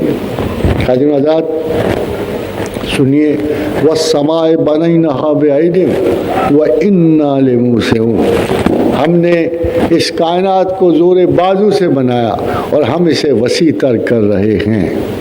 Most probably, unless and until somebody would be extremely educated, somebody will be doing research، physics کا ایک سائنس، بہت بڑا سائنسدان، وہ ہاپکنز بھی ہو سکتا ہے، وہ کوئی بھی ہو سکتا ہے، جب وہ کائنات کا مطالعہ کر رہے ہوتے ہیں، اور پھر بالآخر 18ویں صدی کے اواخر میں 19ویں صدی میں پھر جب آئنسٹائن نے یہ کہا کہ دی یونیورس از ایکسپینڈنگ۔ میں آپ کی اطلاع کے لیے عرض کروں کہ اس سے پہلے لے موسعون کا لفظی ترجمہ کسی قرآن میں نہیں کیا گیا کہ خدا کائنات کو وسعت دے رہا ہے۔ کوشش کی گئی کہ فہم کے لیے اس متشابہ آیات کو معنی دیے جائیں۔ کسی نے اسے پاور کہا، کسی نے اس کو فہم کہا، مگر کسی نے یہ نہیں کیا کہ سادہ سا ترجمہ لکھ کے چھوڑ دیتا۔ اور سادہ سا ترجمہ کیا تھا کہ اللہ کہہ رہا تھا کہ میں نے بنایا اپنے زور بازو سے اس کائنات کو اور میں اسے وسیع تر کر رہا ہوں۔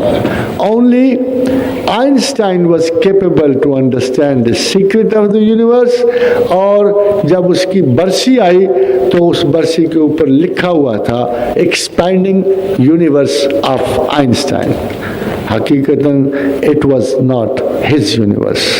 اللہ بہت پہلے کہہ چکا تھا کہ یہ میری کائنات ہے، میں نے بنائی ہے اور میں اسے وسیع تر کر رہا ہوں۔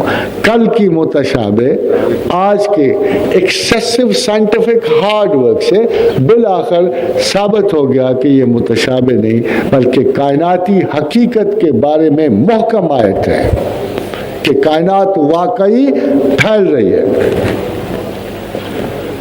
حضرات حضرات دو اور آیتیں سنیے، یہ کیسے؟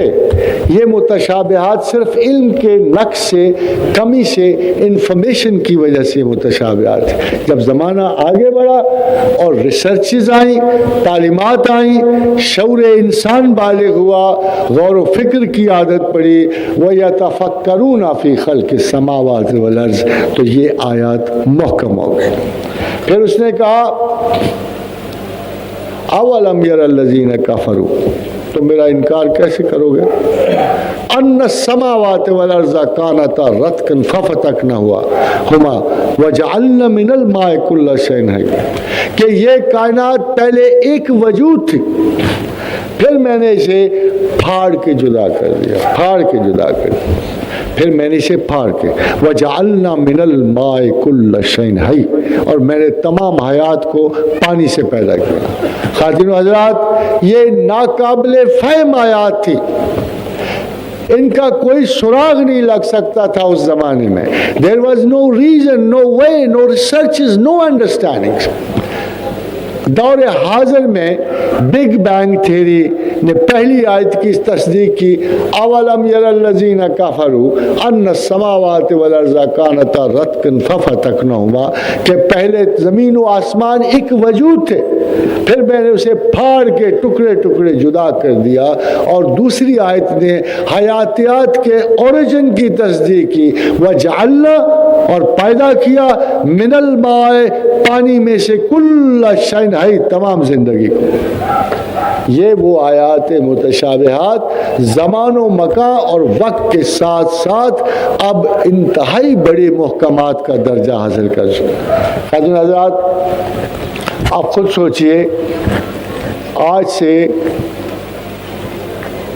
2000 سال پہلے، 3000 سال پہلے کون ایسا شخص تھا جس نے لفظ مدار استعمال کیا؟ کون ایسا شخص تھا جس نے یہ کہا ہو کہ کانسٹلیشنز ہیں؟ کون ایسا شخص تھا جس نے کہا ہو کہ گیلیکسیز ہیں؟ کوئی ایسا انسان، کوئی بھوت، جن اور فرشتہ بھی نظر نہیں آتا کہ جس نے یہ اعلان کیا ہو کہ ستارے مسلسل چل رہے ہیں۔ ہاں، کوئی ثابت نہیں، سارے سیار ہیں۔ پھر ان کی ڈیلیکیسیز ہیں، ان کی ڈیلیکیسیز کیا ہیں؟ مدار ہیں ان کے مدار۔ یہ اگر ریسرچز آگے بڑھتی، جیسے سائنسز کی ریسرچ آگے بڑھی تو انہوں نے کہا ستارے واقعی چل رہے ہیں، اور آگے بڑھی تو پتہ لگا اپنی اپنی کانسٹلیشنز کے کہہ دیے ہیں، اور آگے بڑھی تو پتہ لگا ہر ایک اپنے مدار میں تیر رہا ہے۔ مگر 1500 برس پہلے اس متشابہ آیت کو کون سمجھتا کہ کل فی فلک یسبحون، کہ ہر کوئی اپنے اپنے فلک میں تیر رہا ہے۔ یہ جتنے سورج، ستارے، چاند، جو کچھ میں نے بنایا ہے، یہ سب کچھ اپنے اپنے فلک میں تیر رہے ہیں۔ It was impossible. اور اس لیے یہ آیات اس وقت ناقابل فہم تھی، اور یہ رفتہ رفتہ آگے چل۔ میں اب زیادہ نہیں، آخری آیت کا حوالہ دیتا ہوں۔ ایسی بہت آیات ہیں، اسی لیے کہا گیا کہ قرآن کا ایک پیرلل متشابہات بھی قرآن ہے۔ یہ دو قرآن نہیں ہے، بلکہ وہی آیات جو قرآن کا حصہ ہیں پیرلل معنی پہ چلتی چلی جاتی ہیں۔ محکم متشابہ کو سپورٹ کرتا ہے، متشابہ محکم کو سپورٹ کر رہا ہے۔ وَتَرَى الْجِبَالُ تَحْسَبُهَا جَامِدَةً۔ حضرات گرامی، سوائے ان کے جو جیولوجینز ہیں، جو جغرافیہ پڑھا ہوا ہے، جنہوں نے زمین کے ٹیکسچر پر ریسرچ کی ہوئی ہے، جو ہمارے جیسے ہیں، جو آپ سب جیسے ہیں، ان سے سوال کر رہا ہے، ہم تحسبوها، تم گمان کرتے ہو، وَتَرَى الْجِبَالَ تَحْسَبُهَا جَامِدَةً، تم خیال کرتے ہو کہ پہاڑ کھڑے ہیں۔ کیا خیال ہے آپ کا؟ ہم میں سے کتنوں کو پتا ہے کہ پہاڑ کھڑے ہیں؟ خدا کہتے ہیں نہیں، ان میں کوئی پہاڑ نہیں کھڑا ہوا کسی قسم کا۔ وہ تو کہتا ہے وَهِيَ تَمُرُّ مَرَّ السَّحَابِ، یہ تو زمین پہ سرمئی اڑتے ہوئے بادلوں کی طرح گزر رہے ہیں۔ کھڑا تو ان میں سے کوئی بھی نہیں ہے، پہاڑ کھڑے تو نہیں ہے۔ اب آپ دیکھیے کہ جس زمانے میں قرآن لکھا گیا، پڑھا گیا، کسی کو کیا پتا تھا؟ کسی کو کیا پتا تھا کہ زمین کے ساتھ ساتھ پہاڑ 48,000 میل فی گھنٹہ کی رفتار سے بھاگ رہے ہیں؟ یہ تب پتا چلتا جب کوئی مدار میں جاتا، کوئی خلا میں جاتا، کوئی آسمانوں سے دیکھتا تو پتہ لگتا نا پہاڑ کھڑے ہیں کہ نہیں کھڑے ہیں. اور یہ اس ایسٹروناٹ نے کیا جو پہلی مرتبہ خلا میں گیا. تو the most strange sight on earth is that the mountains are running along the earth like multicolored clouds. اور وہ محاورہ پورا ہوا. تو بالآخر یہ متشابہ آیات بھی محکم ہو گئی.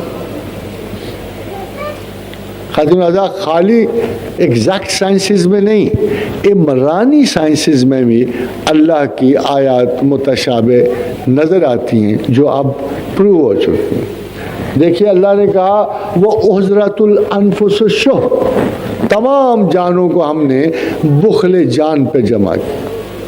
تمام جانوں کو ہم نے ایک انسٹنکٹ دے دی، وہ بخل ہے.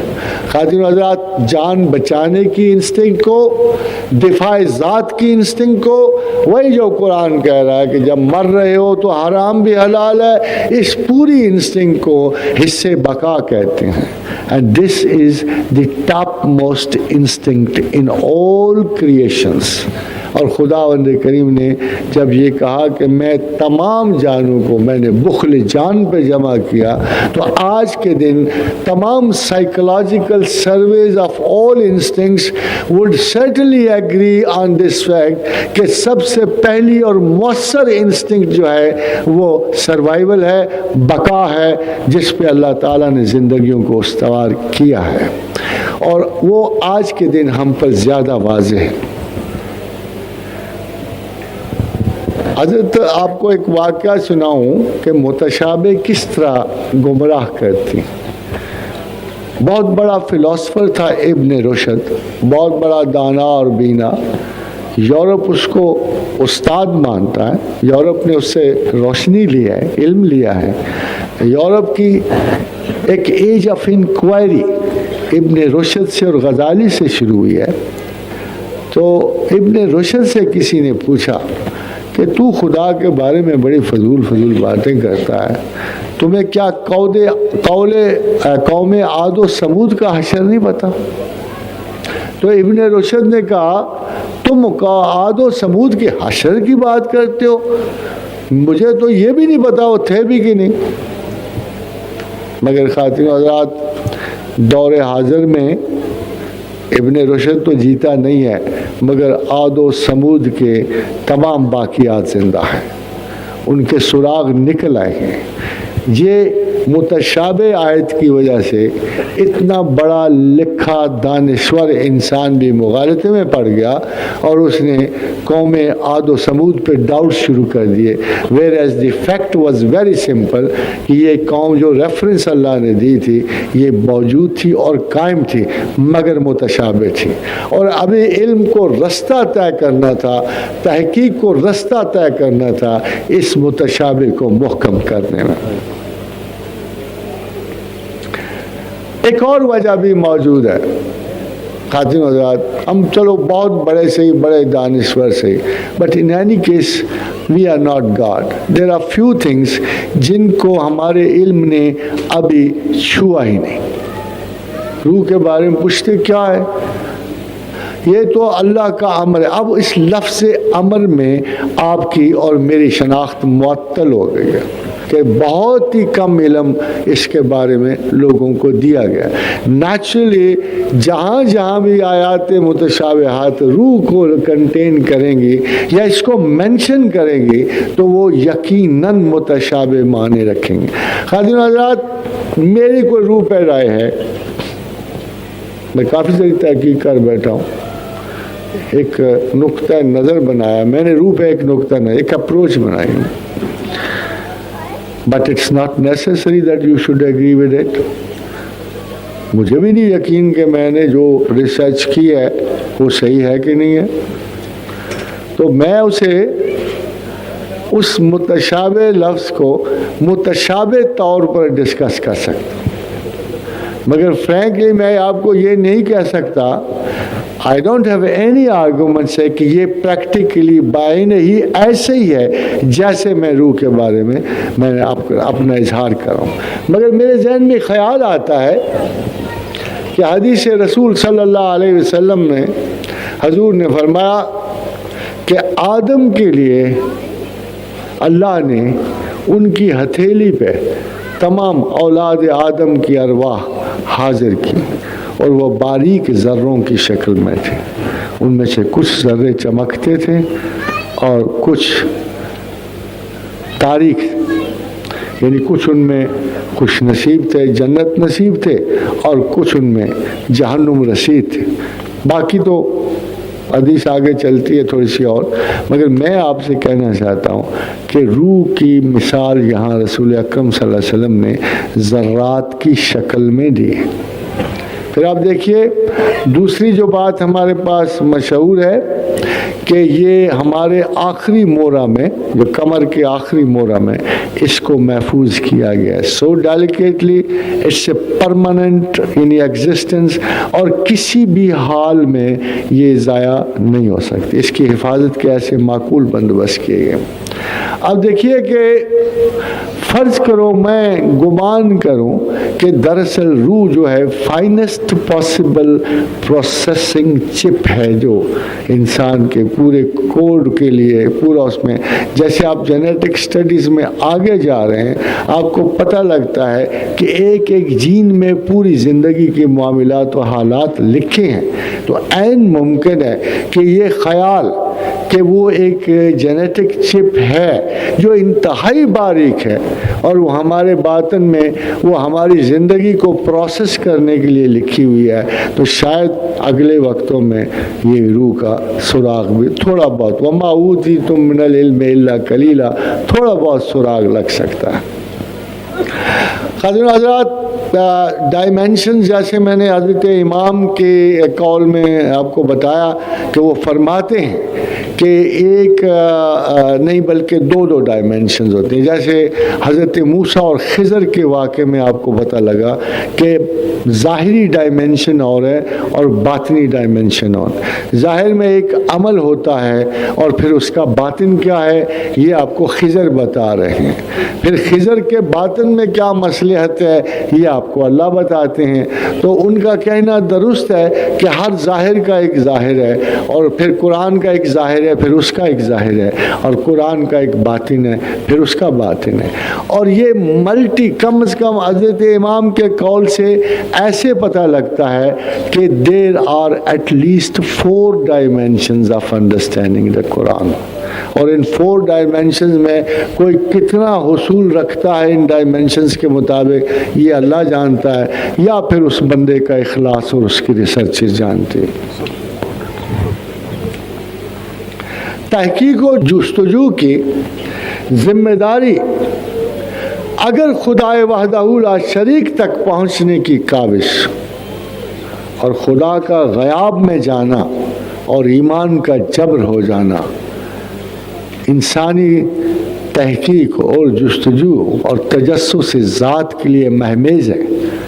اور اگر انسان اپنی پوری علمی مقادمت کے ساتھ، اپنی ذہنی جد و جہد کے ساتھ حقیقت اور سچائی کا سراغ لینا چاہتا ہو تو وہ یقیناً خدا تک بھی پہنچ جاتا ہے اور متشابہات سے محکمات تک بھی چلا جاتا ہے.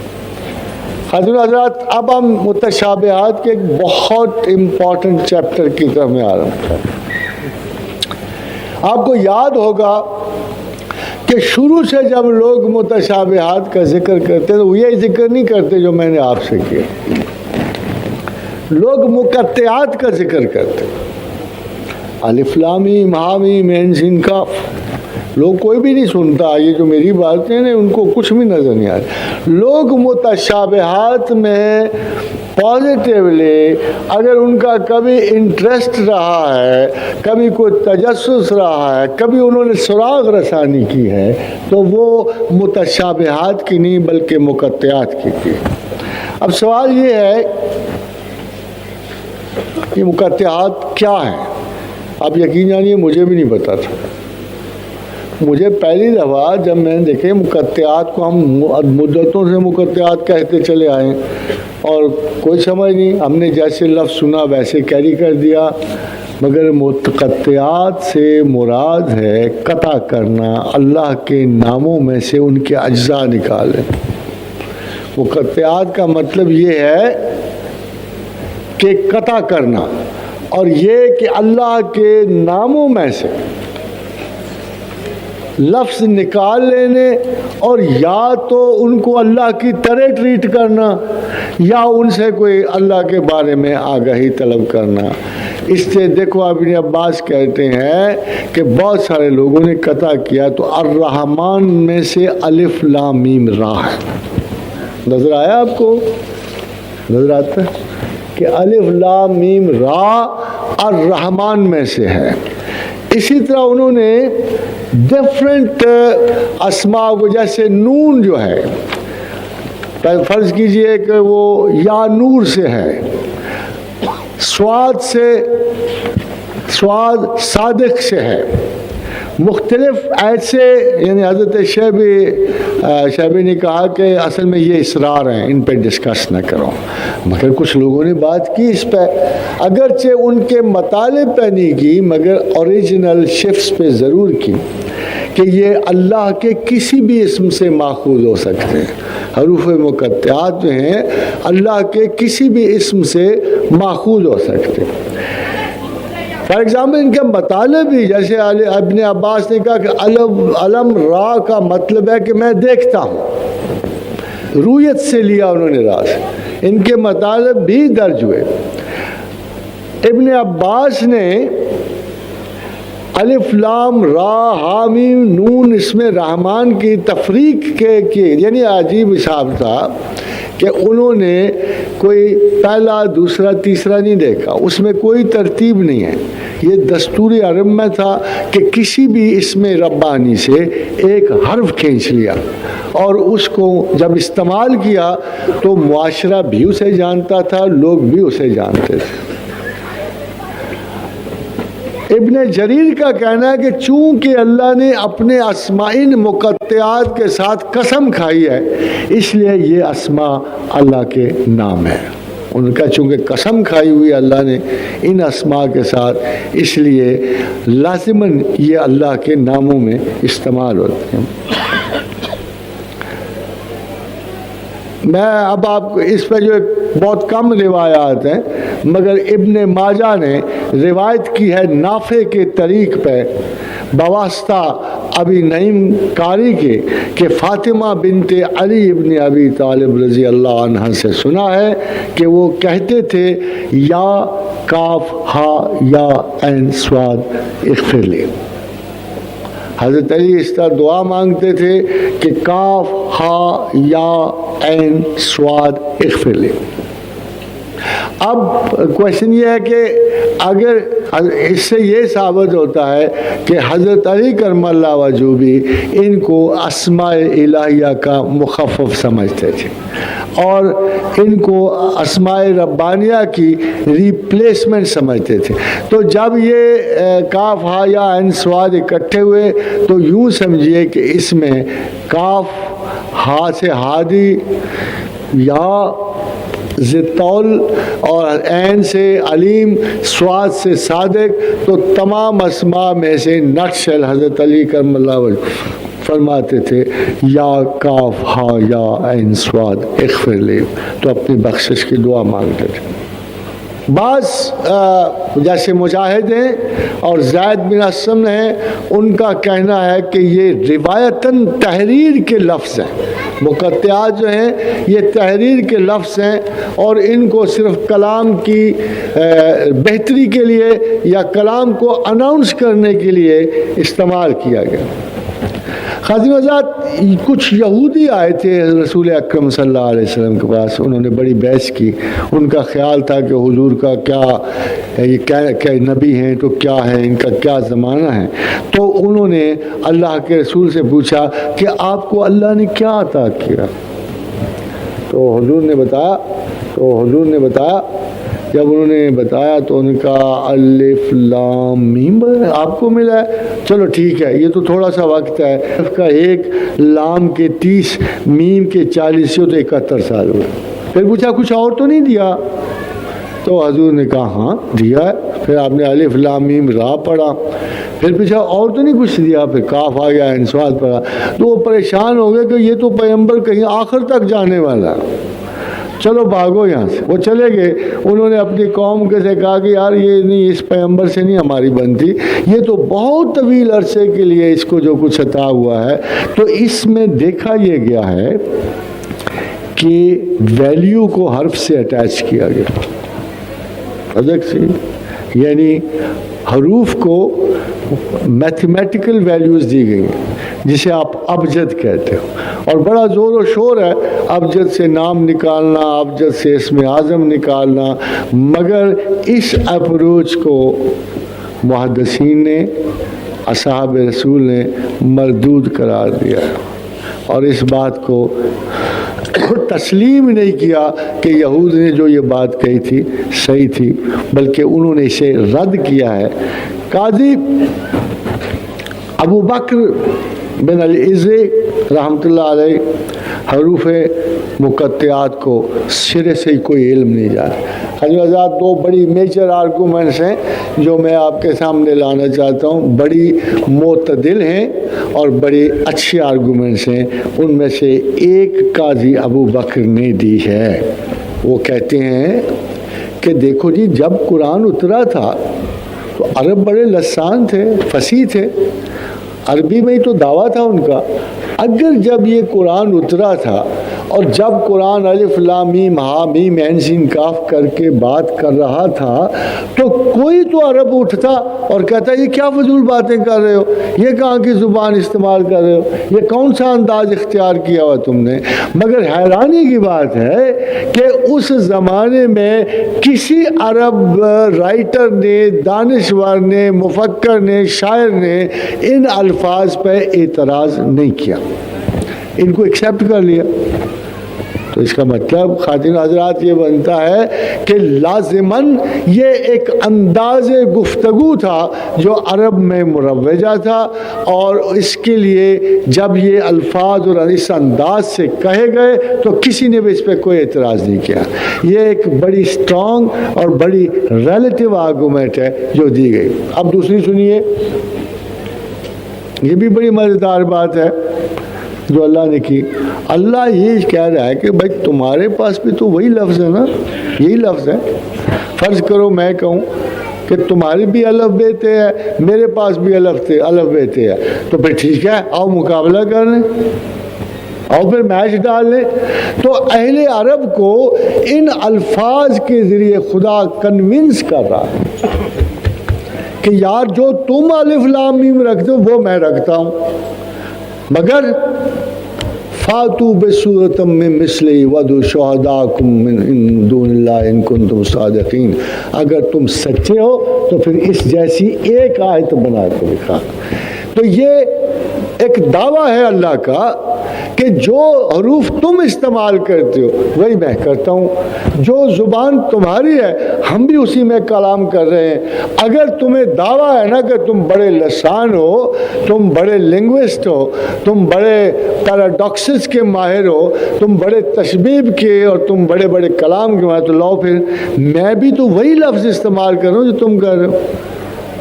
میں بھی الف لام میم ہا میم عین سین کاف، تم بھی یہی کرتے ہو، تو آؤ پھر میچ پڑ جائے. فاتو بسورۃ من مثلہ. اگر ہمت ہے، اگر واقعی دانا ہو، واقعی عقل مند ہو، آؤ پھر میچ ڈالو، اسی زبان میں ذرا میچ ہو جائے. بدقسمتی سے ایک شخص نے اس کو قبول بھی کیا تھا. اور میں قرآن کا سبجیکٹ تو آپ جانیں، ایک شخص نے اسے قبول بھی کر لیا. تو پھر وہ ایک ورس بنا کے لایا. ورس اس نے یہ بنائی کہ مینڈک برسات سے پہلے بھی ٹراتے ہیں، برسات سے بعد میں بھی ٹراتے ہیں، مگر کوئی فرق نہیں پڑتا. یہ اس نے آیت بنائی تھی. اس نے قرآن کے میچ میں لکھی نا ایک مخالفانہ، تو یہ آیت لکھی کہ مینڈک تو پہلے بھی ٹراتے ہیں، مینڈک بعد میں بھی ٹراتے رہیں گے، کارواں چلتا رہے گا، کوئی فرق نہیں پڑے گا. تو اگر آپ دیکھو تو جو وجاہت، جو تمکنت، جو شان، جو اٹھان، جو ہائٹ اللہ کے کلام میں ہے وہ اگر کوئی عرب کا شاعر اس قابل ہوتا تو انہی حروف سے اگر اس میں طاقت ہوتی تو وہ بھی کوئی ایسی آیت بنا کے دکھا دیتے. تو ایک انداز یہ کہتا ہے کہ یہ حروف اس لیے تھے. مگر اب دیکھیے اس میں بھی ایک فرق ہے. اللہ کے رسول نے فرمایا طٰہٰ، طاسین اور حامیم مجھے حضرت موسیٰ کی الواح سے دیے گئے. یہ ان کے بارے میں کہا کہ طٰہٰ، طاسین، حوامیم مجھے موسیٰ کی الواح سے دیے گئے. مطلب یہ ہے کہ پہلے بھی پیغمبروں کو یہ مقطعات دیے گئے تھے، پہلے بھی یہ دستور پروردگار تھا، پہلے بھی اپنے دروس میں ان کو عطا ہوئے. پھر ایک حدیث میں ہے کہ حوامیم جو ہیں قرآن کا رخسار ہیں، ان میں چمک ہے، ان میں زندگی ہے اور یہ نمایاں ہے حضور صلی اللہ علیہ وسلم کی زندگی مبارک میں. اب دیکھیے ایک اور آیت کا سراغ لیدہ آپ کو پتہ لگتا ہے کہ یہ کیا کہنا چاہتے ہیں. والقلم نون والقلم وما یسطرون ما انت بنعمت ربک بمجنون. نون قلم اور سطر سے ہے اور یہ اللہ کی نعمت ہے. ہمارا پیغمبر مجنون نہیں ہے. مطلب کیا بنا کہ نون علم سے ہے، تم پیغمبر کو مجنون سمجھتے ہو، حالانکہ قلم اور سطر اور علم کی نعمت اسے دی گئی ہے. تو اشارہ اور کنایہ میں یہ چھوٹے چھوٹے لفظ ہیں. جیسے اگر میں خود ایک مصرع بنا لوں دو اور میں کہوں تیرے نصیب میں تو پاس ہونا لکھا ہے، تیرے نصیب میں فی البدی چل رہا ہے، ویسے معاف کیجیے گا غلطی ہو جائے گی وزن کی، کہ تیرے نصیب میں تو پاس ہونا لکھا ہے اور میرے خیال میں بس ایک چیز ہے وہ فے. تو میرا خیال ہے کہ ساری دنیا سمجھے کہ فے سے مراد فیل ہے یہاں پر، کہ اگر میں اس قسم کے تو بعض اوقات عوام میں رائج ایک حرف، ایک فکرہ، ایک پورے جملے کی نشاندہی کرتا. الختم نہ لکھا، الخ لکھ دیا، الف لام خے، وہ آپ کو سمجھ آ جائے گی. جو بھی اس علم کا پڑھنے والا اس کو فوراً سمجھ آ جائے گی کہ یہ جو الف لام خے ہے اس سے مراد الختم ہے، تو وہ قصہ اسے سمجھ آ جائے گا. تو اسی طرح یہ بھی صورتیں جو مقطعات کی سامنے نظر آتی ہیں. ایک خاتون حضرات یہ ہبریوں سے آگے بڑی ایک عجیب سی میرے پاس کاش کہ کوئی ایسی ہوتی چیز جس سے میں آپ کو دکھا سکتا. میں جب ہیروگلافی دیکھتا ہوں تو مجھے ان حروف کی پیٹرن سمجھ آتے ہیں. سمیریا میں، جیوز میں، ہبریوں میں بہت سارے لفظ جو ہیں، میم جو ہے اس کا ایک سمبل ہے جو ماں کے لیے ہے. میم ماں کے لیے، پانی کے لیے لکھی جاتی ہے. اگر آپ غور کریں تو قرآن بھی اسے پانی کے لیے استعمال کرتا ہے. مگر سب سے دلچسپ سمبل جو ہے وہ طٰ کا ہے. طٰ جو ہے پہیے کے لیے استعمال ہوا ہے، ویل کے لیے. جب وہ ویل کے لیے استعمال ہوا ہے تو اس کا مطلب بنے گا، فرض کیجئے اگر ویل ڈالا جائے تو اس کا مطلب بنے گا آسانی، سفر کی آسانی. اگر فرض کرو اس کے سامنے ایک آدمی بھی ڈال دیا جائے جو ہاتھ پھیلائے کھڑا ہو اور وہ ہا کا مطلب دے رہا ہو، ہا کا مطلب ہے ایک آدمی جو ہاتھ پھیلائے کھڑا ہو، تو یہ گائیڈ ہے جو اس رستے کو بلا رہا ہے. طٰ کا مطلب ہے ویل، آسانی، اور ہا کا مطلب ہے گائیڈ جو رستے کو بلا رہا ہے. یہ دونوں سمبل موجود ہیں پاسٹ میں. میں یہ عرض کر رہا ہوں آپ سے کہ سب سے بڑی ڈسکوری جو قدیم زمانے میں ہوئی وہ ویل کی تھی. ایک معاشرتی اور معیشت کا بہت بڑا انقلاب، زندگی کی بہت بڑی آسانی ویل سے آئی. قرآن اسے آگے لا رہا ہے اس سمبل کو.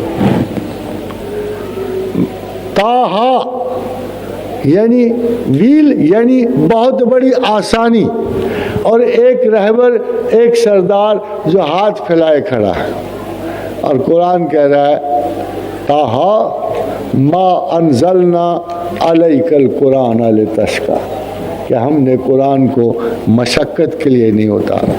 جیسے ویل نے تمہاری مشقت عہد قدیم میں ختم کی ہے، یہ قرآن اگلے زمانوں میں تمہاری مشقت ختم کرنے کے لیے آیا ہے۔ سمبل وہی ہیں تا کے اور ہا کے، اور تا ہا کا جو سمبل ہے قرآن میں، یہ ہبریوں کے پرانے یعنی سمبل سے لیا گیا ہے، اور اس کو بڑی آسانی سے آپ واضح کر سکتے ہو کہ یہاں طٰہٰ سے مراد یہ ہے ایک سردار جو آپ کو آسانی کے لیے بلا رہا ہے، اور اگلی قرآن کی آیت بھی اسے ویسے ہی پریزنٹ کر رہی ہے کہ طٰہٰ ما انزلنا علیک القرآن لتشقی، اور اس طرح یہ پوری انفارمیشن کمپلیٹ ہو جاتی ہے۔ یہ دیکھا آپ نے، وہ ایل یا اللہ لفظ تو استعمال ہوتا ہے، مگر دراصل وہاں بیل کا سر ہے۔ ہمارے ہاں غلطی یہ ہو جاتی کہ یار اللہ کے ساتھ بیل کا سر کیسے آ گیا؟ یعنی آتا تو پھر اللہ کا کوئی سمبل تو ہوتا، مگر جو الف ہے جس کے ساتھ ہم الف لام میم کو آگے بڑھا رہے ہیں، اس کی بجائے یہ بیل کا سر کہاں سے؟ خواتین و حضرات، یہ مائتھولوجی سے آیا ہے۔ خدائے واحد کی پرستش کے بعد جو فونیشیا میں سویلائزیشن ڈیولپ ہوئی وہ بیل کی پرستش کی تھی، اور انہوں نے الف خدا کے الف کو بیل سے بدل دیا اور اس کی امیجز کو آگے لائے، اور وہی امیج خدا کے لیے اسٹے کرتی ہے، وہی امیج جو ہے ان کی تہذیب میں بیل کے لیے اسٹے کرتی ہے۔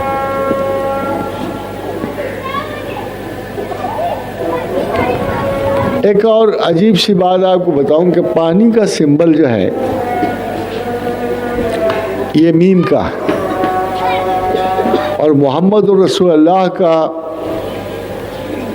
بھی تعلق پانی سے صلی اللہ علیہ وسلم۔ آپ ایک سیرت ابن حشام کا واقعہ کہ آپ ایک دفعہ ایک چشمے پہ کھڑے تھے تو بہت سارے کافروں نے حملہ تو نہیں، تلاش کرتے ہوئے آئے، وہ پہچانتے نہیں تھے رسول اللہ صلی اللہ علیہ وسلم۔ یہ یاد رکھیے کہ رسول اکرم صلی اللہ علیہ وسلم نے کبھی مذاقاً بھی کوئی غلط بات نہیں کی۔ تو ان لوگوں نے پوچھا کہ آپ لوگ کون ہو؟ تو حضور نے فرمایا ہم پانی والے ہیں۔ تو حضور کا جواب تھا کہ ہم پانی والے ہیں۔ پھر آپ تبوک کی جنگ یاد کیجئے، وہ مارکا جو حضور نے فوج لے کے نکلے اور پانی ختم ہو گیا۔ جب پانی ختم ہو گیا اصحاب رسول مطلب شکوہ پذیر ہوئے کہ یا رسول اللہ ادھر تو ہم مر جائیں گے سارے۔ تو آپ نے کہا کسی کے پاس پانی ہے؟ تو انہوں نے کہا ہے، اور پھر ایک لوٹے میں ہلکا سا پانی صرف چھونے کے لیے تھا، حضور نے اس میں ہاتھ رکھا، آپ کے دستان مبارک سے پانی پھوٹ کے بہا، اتنا بہا کہ 5000 کے لشکر نے پیا، برتن بھر لیے اگلے وقتوں کے لیے۔ اور یہ انتہائی نمایاں معجزہ رسول ہے۔ مگر خواتین و حضرات، میرا کچھ کہنے کا مطلب یہ ہے کہ حضور پانی والے تھے، اور میم سے مراد محمد۔ اس کا فزیکل آسپیکٹ یہ ہے کہ وہ پانی، اور چونکہ میم سے حیات ہے۔ اب پھر آپ قرآن کو پلٹے، آپ دیکھیں گے وَجَعَلْنَا مِنَ الْمَاءِ كُلَّ شَيْءٍ حَيٍّ، کہ تمام حیات پانی سے ہے، پانی محمد سے ہے، تمام حیات محمد سے ہے۔ مختصراً ان اسماء کی حکمت ہمیں یہ بتا دی ہے کہ چونکہ پانی کا کلیم رسول اللہ نے فرمایا ہے کہ ہم پانی والے ہیں، اور چونکہ میم کا اوریجنل موسٹ جو سمبل ہے یعنی پرانی سویلائزیشن میں پانی ہے، اور اگر رسول اللہ پانی والے ہیں تو اس کا مطلب یہ ہے کہ میم کو اوریجنل فضیلت حاصل ہے تخلیق میں، اور وہ محمد رسول اللہ ہیں۔ آپ نے کلیم کیا کہ ہم پانی والے ہیں، اور اگر محمد پانی والے ہیں وَجَعَلْنَا مِنَ الْمَاءِ كُلَّ شَيْءٍ حَيٍّ، تو تمام حیات پانی سے ہے۔ یہ حضرت حضرات اب ہے راز کی بات، یہ تو ایکیڈیمکس ہے، مجھے پتا آپ ان کے لیے نہیں آئے ہو۔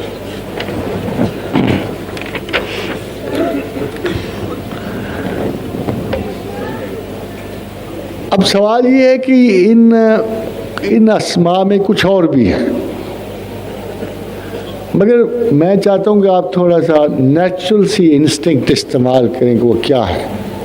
فرض کرو اگر قرآن حکیم میں اللہ کہہ رہا ہے الف لام میم حامیم عین سین کا، تو جو خدا لفظ اکٹھے رکھ رہا ہے ان میں مغایرت تو نہیں نہ ہوگی؟ بڑا سادہ سا ہے۔ پھر کوئی اللہ تعالیٰ تین لفظوں کو جوڑ کے آگے ایک پوری آیت نازل فرما رہا ہے یا پوری آپ کو صورت دے رہا ہے، تو ان لفظوں میں مغایرت تو نہیں ہے نا، اجنبیت تو نہیں ہے۔ دی فرسٹ لا جو محکمات میں ان متشابہات میں ہے، جو مقطعات میں ہے، کہ وہ الفاظ جو اللہ تعالیٰ مقطعات میں دے رہا ہے they are adjacent groups and they have affinities between them and they have no animosity between them. سو اگر آپ کے پاس الف بیٹھے ہوں تو دیکھو کہ ان کے تعلقات لام میم سے کیسے ہیں، اچھے ہونے چاہیے۔ اگر کسی کو obsession ہو گیا ہے محبت کا تو ہم دیکھتے ہیں کہ نام کون سے ہیں۔ اسی طرح جب ایک چھوٹا گروپ ہٹتا ہے، دیکھو لارجر گروپس ہیں اور اسمالر گروپس ہیں۔ اب آپ کہو گے شاید میں اپنے پاس سے بات، میں اپنے پاس سے بات نہیں کر رہا، میں آپ کو ایک حدیث سناتا ہوں۔ جناب علی کرم اللہ وجہہ سے حضرت امیر المومنین عمر بن خطاب رضی اللہ تعالیٰ نے پوچھا، یا علی یہ کیا بات ہے کہ کچھ لوگ بڑے ہی نیک ہوتے مگر ہمارے دل ان کو نہیں جانتے، ہمارے دلوں میں کچھ بھی نہیں ہوتا ان کے، حالانکہ بڑے بزرگ بڑے نیک، اور کچھ لوگ بالکل گئے گزرے ہوتے ہیں، نکمے بیکار فضول، ہمارے دل ان کو جاتے ہیں۔ میرا خیال آپ سب کی زندگی میں ایسے لوگ تو ہوں گے کہ برا صحیح مگر دل جاتا ہے، اچھا صحیح دل نہیں جاتا۔ تو حضرت علی کرم اللہ وجہ نے فرمایا، مسند اہل بیت میں یہ حدیث ہے کہ فرمایا کہ امیر المومنین مجھے بھی تعجب ہوا تھا، میں نے بھی رسول اللہ صلی اللہ علیہ وسلم سے پوچھا تھا کہ یہ راز کیا ہے، تو حضور نے مجھے بتایا کہ علی جب کائنات بالا میں ارواح کی تخلیق ہوئی تو ان کو ایک گروہ بنا دیے گئے، اور ان میں بعض کی بعض سے محبت ٹھہرا دی گئی، بعض کی بعض سے مخالفت ٹھہرا دی گئی۔ جیسے ہمارے جنرل صاحب کی ہے امریکہ سے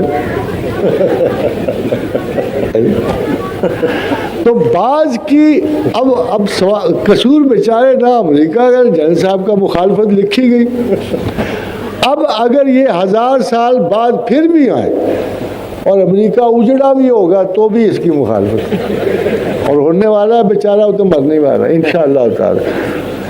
تو آپ دیکھیے کہ ہمارے اسماء، فرض کیجئے میں اگر موجود ہوں، میں اگر آپ عمران خان کو ہی دیکھ لیجئے، پہلے سپورٹس میں گئے پھر سیاست میں آ گئے، بھائی تیسرا شغل کیوں نہیں پکڑا انہوں نے؟ آپ حیران ہوں گے، یہ عین سین کاف کی حد میں چلے گئے، عین تو سین کو جا رہی ہے، تو یہ عین سین کاف کو چلے گئے، بیچ میں کاف ہے نا ایک، وہ کینسر میں چلا گیا، پوری ہوگی نا ہسٹری، یعنی عین سین کاف اپنی ہسٹری پوری کر چکا، بیچ میں ایک ایسا شغل ہے جو ان کے گروپ کو مکمل کرتا ہے۔ فرض کرو آپ نے کہنا عمران خان سے آپ شادی کر لیں، تو آپ اسے کہ یار کاف نام سے کرنا، کیونکہ وہ آپ کو مکمل کر دے۔ تو جب یہ آسمان نیچے اترے تو ان کے اسماء کی آپس کی رغبتیں اور نفرتیں نمایاں ہوئیں، پہلا کوشچن یہ تھا کہ who will give value to these words.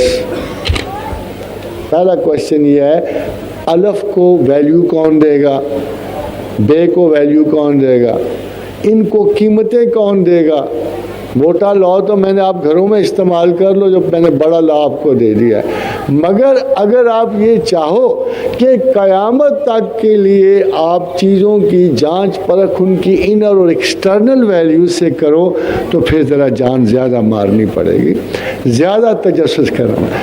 بات یہ ہے کہ اگر پاسٹ میں کبھی کوئی چیز کسی سچویشن میں قائم ہے, کسی میتھولوجی میں آئی ہے, زمینوں میں آئی ہے, شہروں میں آئی ہے, اسماء کے تعلق سے وہ باہر نہیں ہوتے. اسماء فطرت پہ حکمران ہے, یہی 14 اسماء فطرت میں حکمران ہے, نیچر ان کی عادات پہ حکمران ہے, تعلقات پہ حکمران ہے. اگر میں یہ کہوں کہ یہ اسماء بیسکس کا سب کا ڈیسیشن دے دیتے ہیں اور it's too easy to understand a larger factual world with the help of these اسماء, تو شاید آپ مجھ پر بلیو نہیں کرو گے. مگر مجھ سے پہلے ایک دانشور نے, ایک عالم نے اسے کلیم کیا, شیخ محی الدین ابن عربی نے اسے کلیم کیا, اور ان کے بارے میں کہا جاتا ہے کہ وہ علم الاسماء کے اس تاثر سے واقف تھے, مگر ان کی بنیاد سائنٹیفک نہیں تھی. یہ 6 حروف ہیں جو زبان کی ڈفرنٹ سائڈ سے نکلتے ہیں, ان میں سے 3 اللہ نے لیے, 3 چھوڑ دیے. اگر تالو سے 6 نکلتے ہیں تو 3 اللہ نے لے لیے, 3 چھوڑ دیے. اگر زبان سے 6 نکلتے ہیں تو 3 لے لیے, 3 چھوڑ دیے, یعنی ادائیگی کے. تو ابن عربی نے اس علم کی بنیاد ادائیگی پر رکھی ہے کہ جو اس میں گرامی محمد ہے وہ 2 مرتبہ ڈپ کرتا ہے زبان. یعنی ایک عقیدت کا یہ بھی رنگ ہے کہ جب آپ محمد کا نام لیں گے تو قدرتاً آپ کے ہونٹ ڈپ کر کے ایک دوسرے کو چومیں گے, یہ ایک نیچرل ایفیکٹ آ جائے گا آپ کے پاس. But the fact is there is another very simple law of understanding this. وہ لا جو شاید میں استعمال کرتا ہوں, وہ لا جس کے تحت میں ان اسماء کو سمجھتا ہوں. It's more important to give the priority to the values of the basic words. جب تک آپ بیسک ویلیو نہیں دے پاتے آپ کی تمام تعلیمات اٹکل پچو رہتی. اس علم کی باقیات نہیں ہیں, اس علم میں استاد غلطی کرتا ہے, علم کبھی غلطی نہیں کرتا, یہ یاد رکھیے. کیونکہ بہرحال ہم کسی خدائی علوم پر اتنی دسترس نہیں رکھ سکتے کہ کسی منزل دعویٰ تک پہنچے, اس لیے ہم غلطی کر سکتے ہیں یا ایز اے استاد میں غلط. میری مجبوری دیکھیے بہت بڑی ہے, and I expect you to have a regard for that sense of poorness in me, کہ چونکہ after 1000 years I was the only teacher who has gone into the details, تو بہت ساری ویلیوز صرف مجھے ہی دینی پڑتی الفاظ. مگر جب یہ ویلیو آگے بڑھتی ہیں تو اتنی سمپل نہیں رہ جاتی. جیسے میں نے آپ کو کہا کہ اگر تو الف لام میم کی تہ تک ہو تو آپ سارے اس قانون کو استعمال کر سکتے, سارے. آپ قرآن کے ان 14 حروف کے کمبینیشنز کو جب چاہے استعمال کر سکتے. شادیوں میں, بیاہوں میں, رشتوں ناتوں میں, اپنے بچوں کے نام رکھنے میں آپ کو کوئی افینٹی تو نصیب ہو جائے گی, کوئی ڈسٹارشن نصیب نہیں ہوگی.